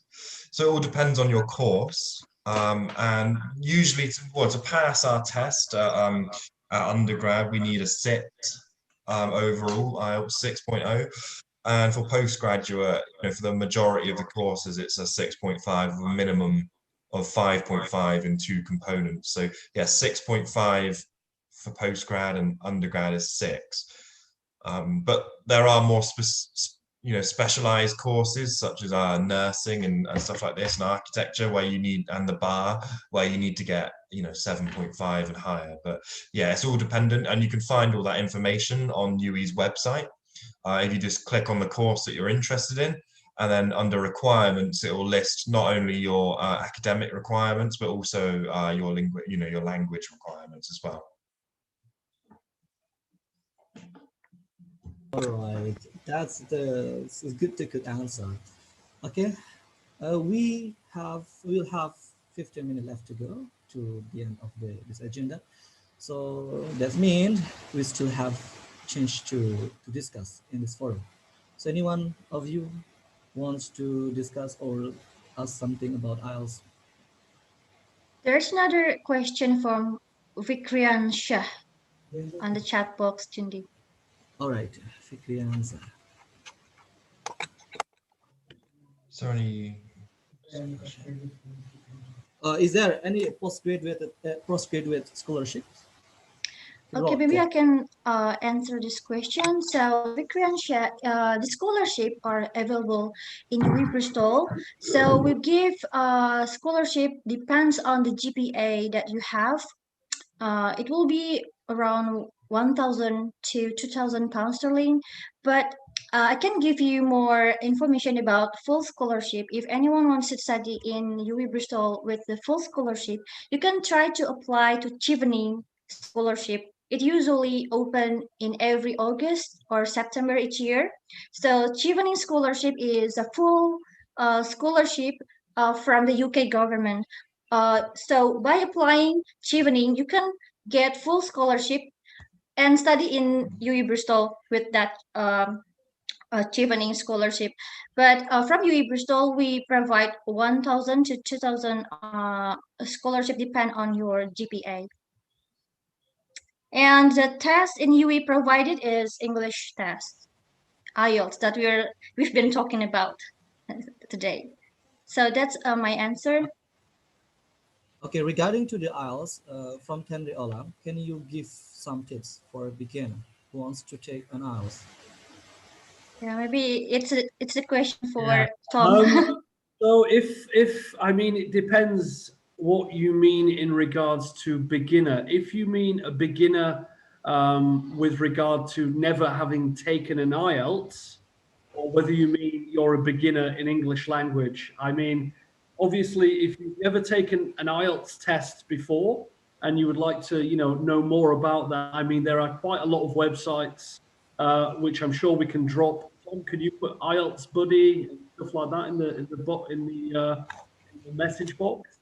Just a few links to some of the websites where the students can try and practice. So basically, if you follow some of these links where you can go and do different parts of the test and different practice situations. So you can do like an example writing part, or you can go on and you can do practice listening and reading questions, okay?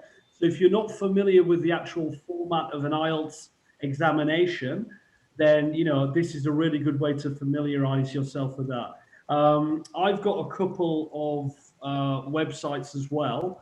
One of them is IELTSbuddy.com. So I'll just write that in now. And this is a really good one. I think, yeah, com/IELTS, okay? And this is a really good website because, like I said, there's lots of practice with. And there's also a range of different levels because it caters to Cambridge. So if you were looking at, FCE or PET and other things like that, they've got all of the example tests on there as well. Okay, I hope that answered the question.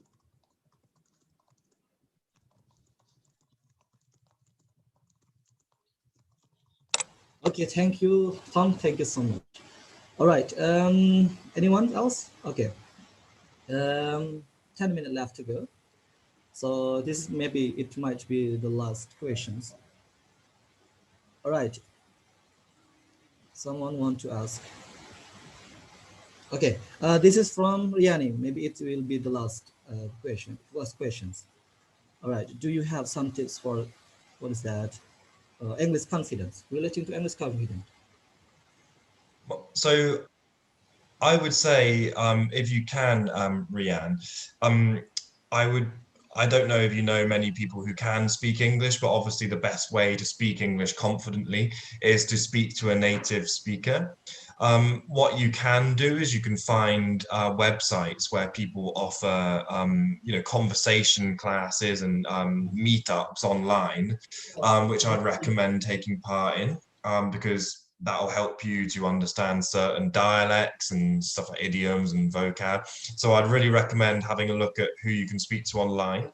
Also at UWI, at our university, we have language exchange where students might meet up in a cafe or something, and they might, speak to one another in the chosen languages or whatever and share for free.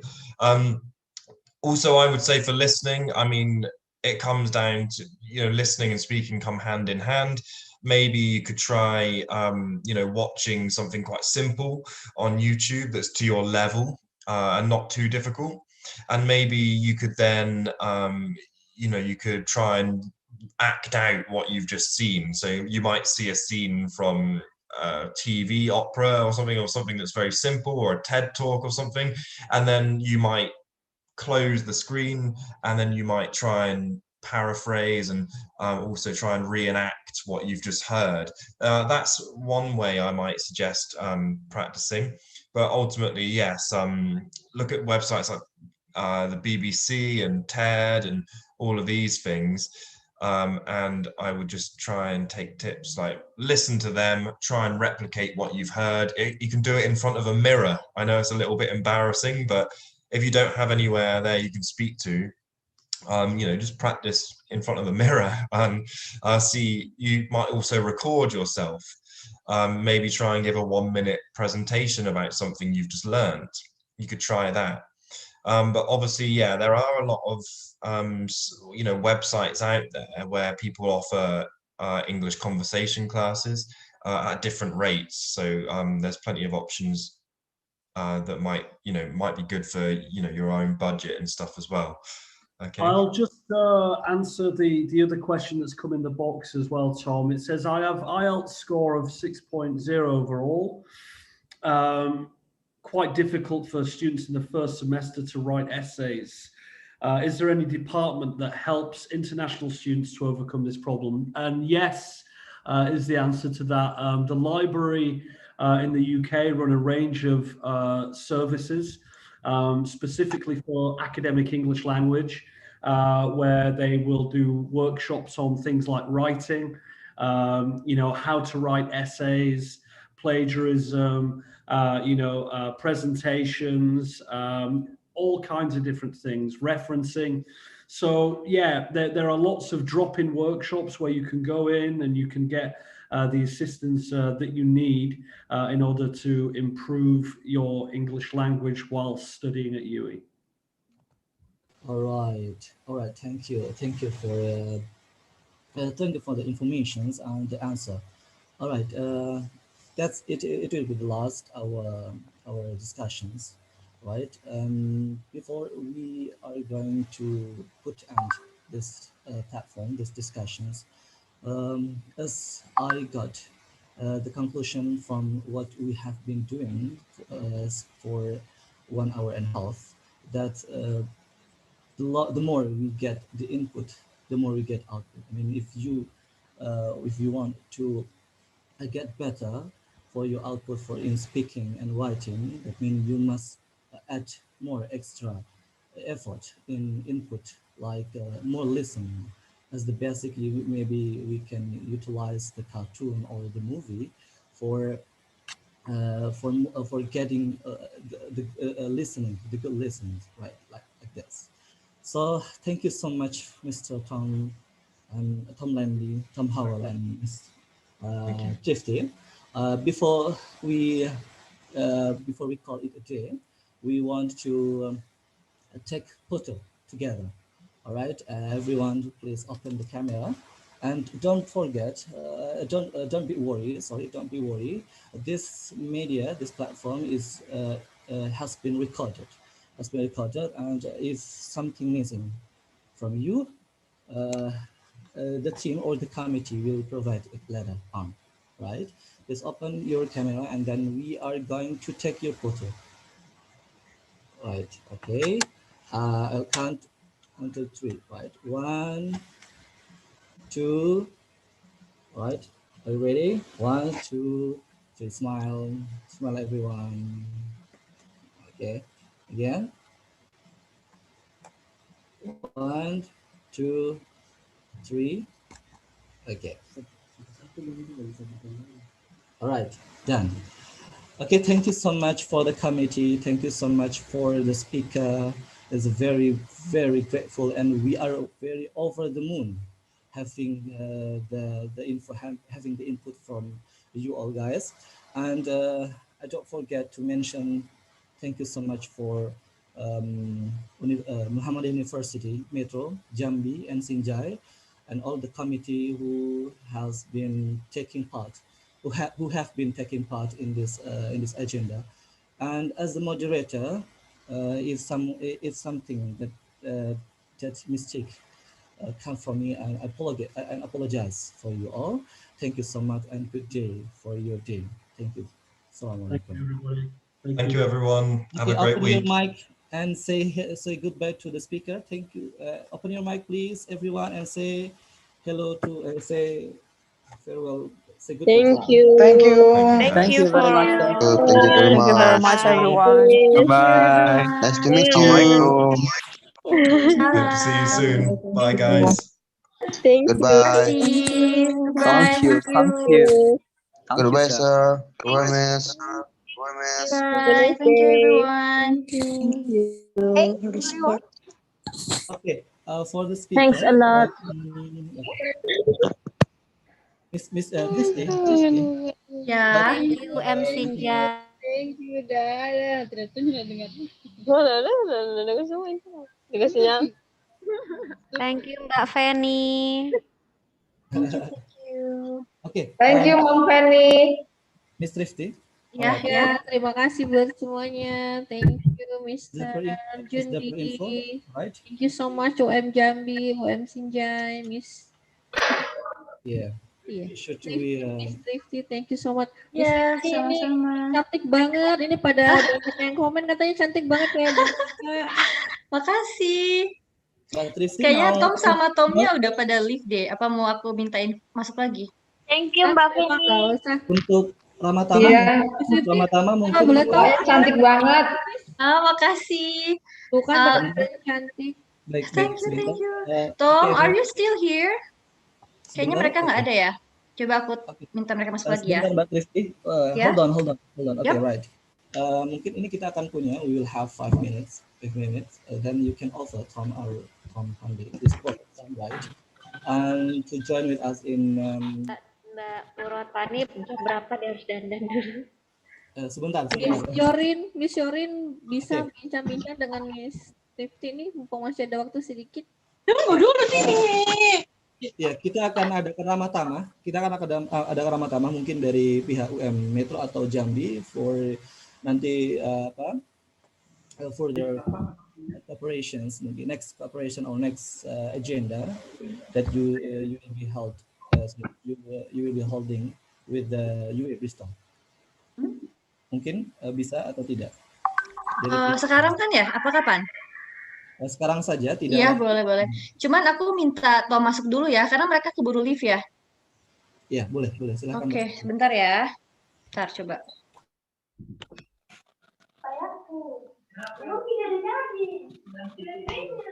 Apa ini? Mau apa ini?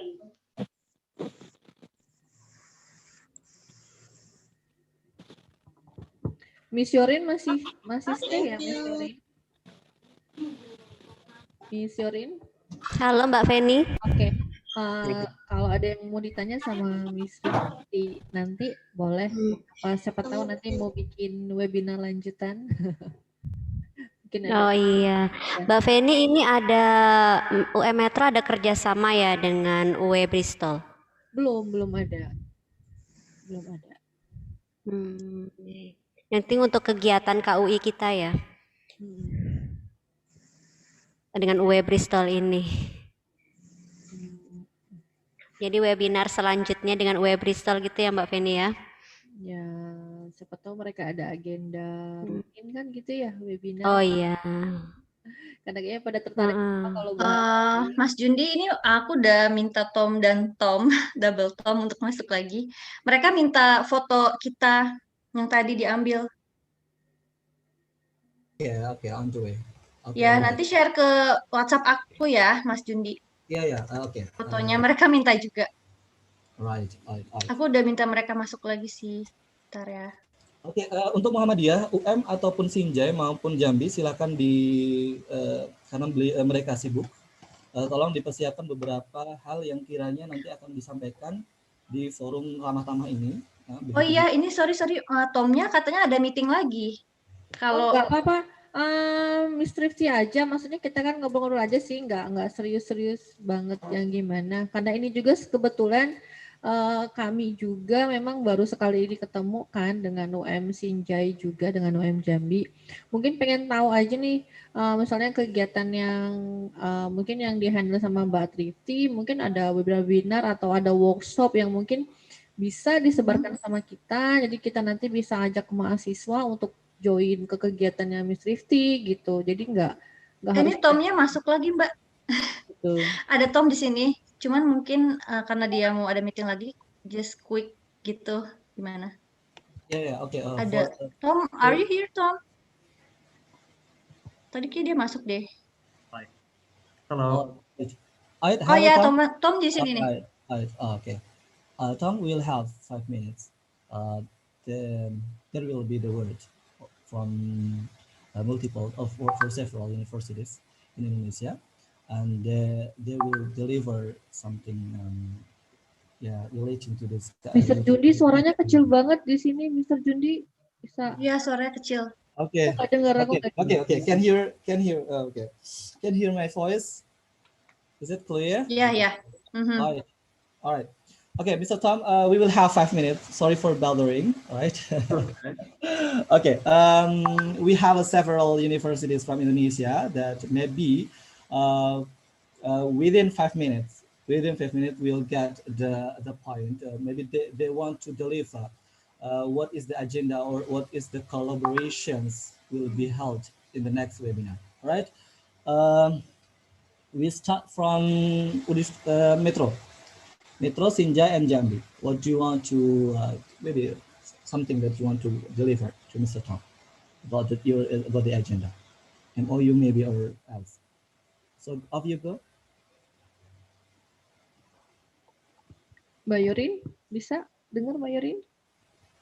Okay, Tom, I want to ask about your agenda. Maybe you have another workshop about English test or about IELTS like this, because I think that some students very enthusiastic to join workshop like it did before, like writing workshop or maybe another skills in TOEFL or in IELTS. Maybe we can collaborate with some universities in Indonesia as your participation as the participant maybe, or maybe Ms. Trifty have another agenda too, so we can collaborate. I mean, this is not the only one webinar for us. Sure. I mean, we just to give you a bit of background about what I do. I am basically the head of the English language department for Asia Pacific, UWE. And within our team, we deliver a range of different provisions throughout Asia Pacific to different regions. It could be China, India, Indonesia, Thailand, Vietnam, Cambodia. So we cover about 20 to 25 regions in total. So it means that I'm always very busy. And, you know, with setting up different projects and things like that, it's always lovely to come into a new market. So Indonesia for us, we haven't really explored English language there before. So I'm kind of working with Trifty now to really push the agenda to run a lot of different workshops, study skills sessions, testing, and of course, should students need additional English language preparation before they go to the university, we can also run pre-sessional courses. So in answer to your question, yeah, we definitely can provide study skills workshops and things like that for any of the universities that are partnered with us. Mm-hmm. And Tom Hall is here as well, guys. Hello, Tom. Invite him. Okay. Hi, everyone. Okay, the answer is yes. Of course, we can collaborate for the next project. Yeah. So, Mr. Howell on Miss Thrifty, my students is really interested with these workshops, especially for reading or speaking and writing tips. Maybe they are not really focused on IELTS. So do you have any agenda or project for especially like a workshop for speaking for the beginners? Yeah, for the students. We have some workshops that we've written which are based on giving tips for, improving your speaking, reading, listening, and writing, all of these things. Not so much aimed at beginners, but for people who have, already been studying English for some time. It's something that we can help students with, I suppose, a little bit, yeah. But yeah, we've already written workshops and would be happy to provide some later down the line when time allows for it. Obviously, like, as Tom mentioned, we've both got so much on, but yeah, we can definitely work out something to provide that for you. Okay. Okay, Yeah. thank you, Mr. Howell. So anytime you have an idea to collaborate, just contact me. I've written my email, so everyone can contact me to discuss more about the collaboration, and I can pass all of the information to Tom and Tom. Okay, thank you so much, Miss Thrifty. Okay, Miss Thrifty, thank you so much. Oke, Mbak Yorin, berarti kita nanti kontak Miss Thrifty aja ya. Iya. Yeah, just contact me for any collaboration plan or anything. Iya, oke.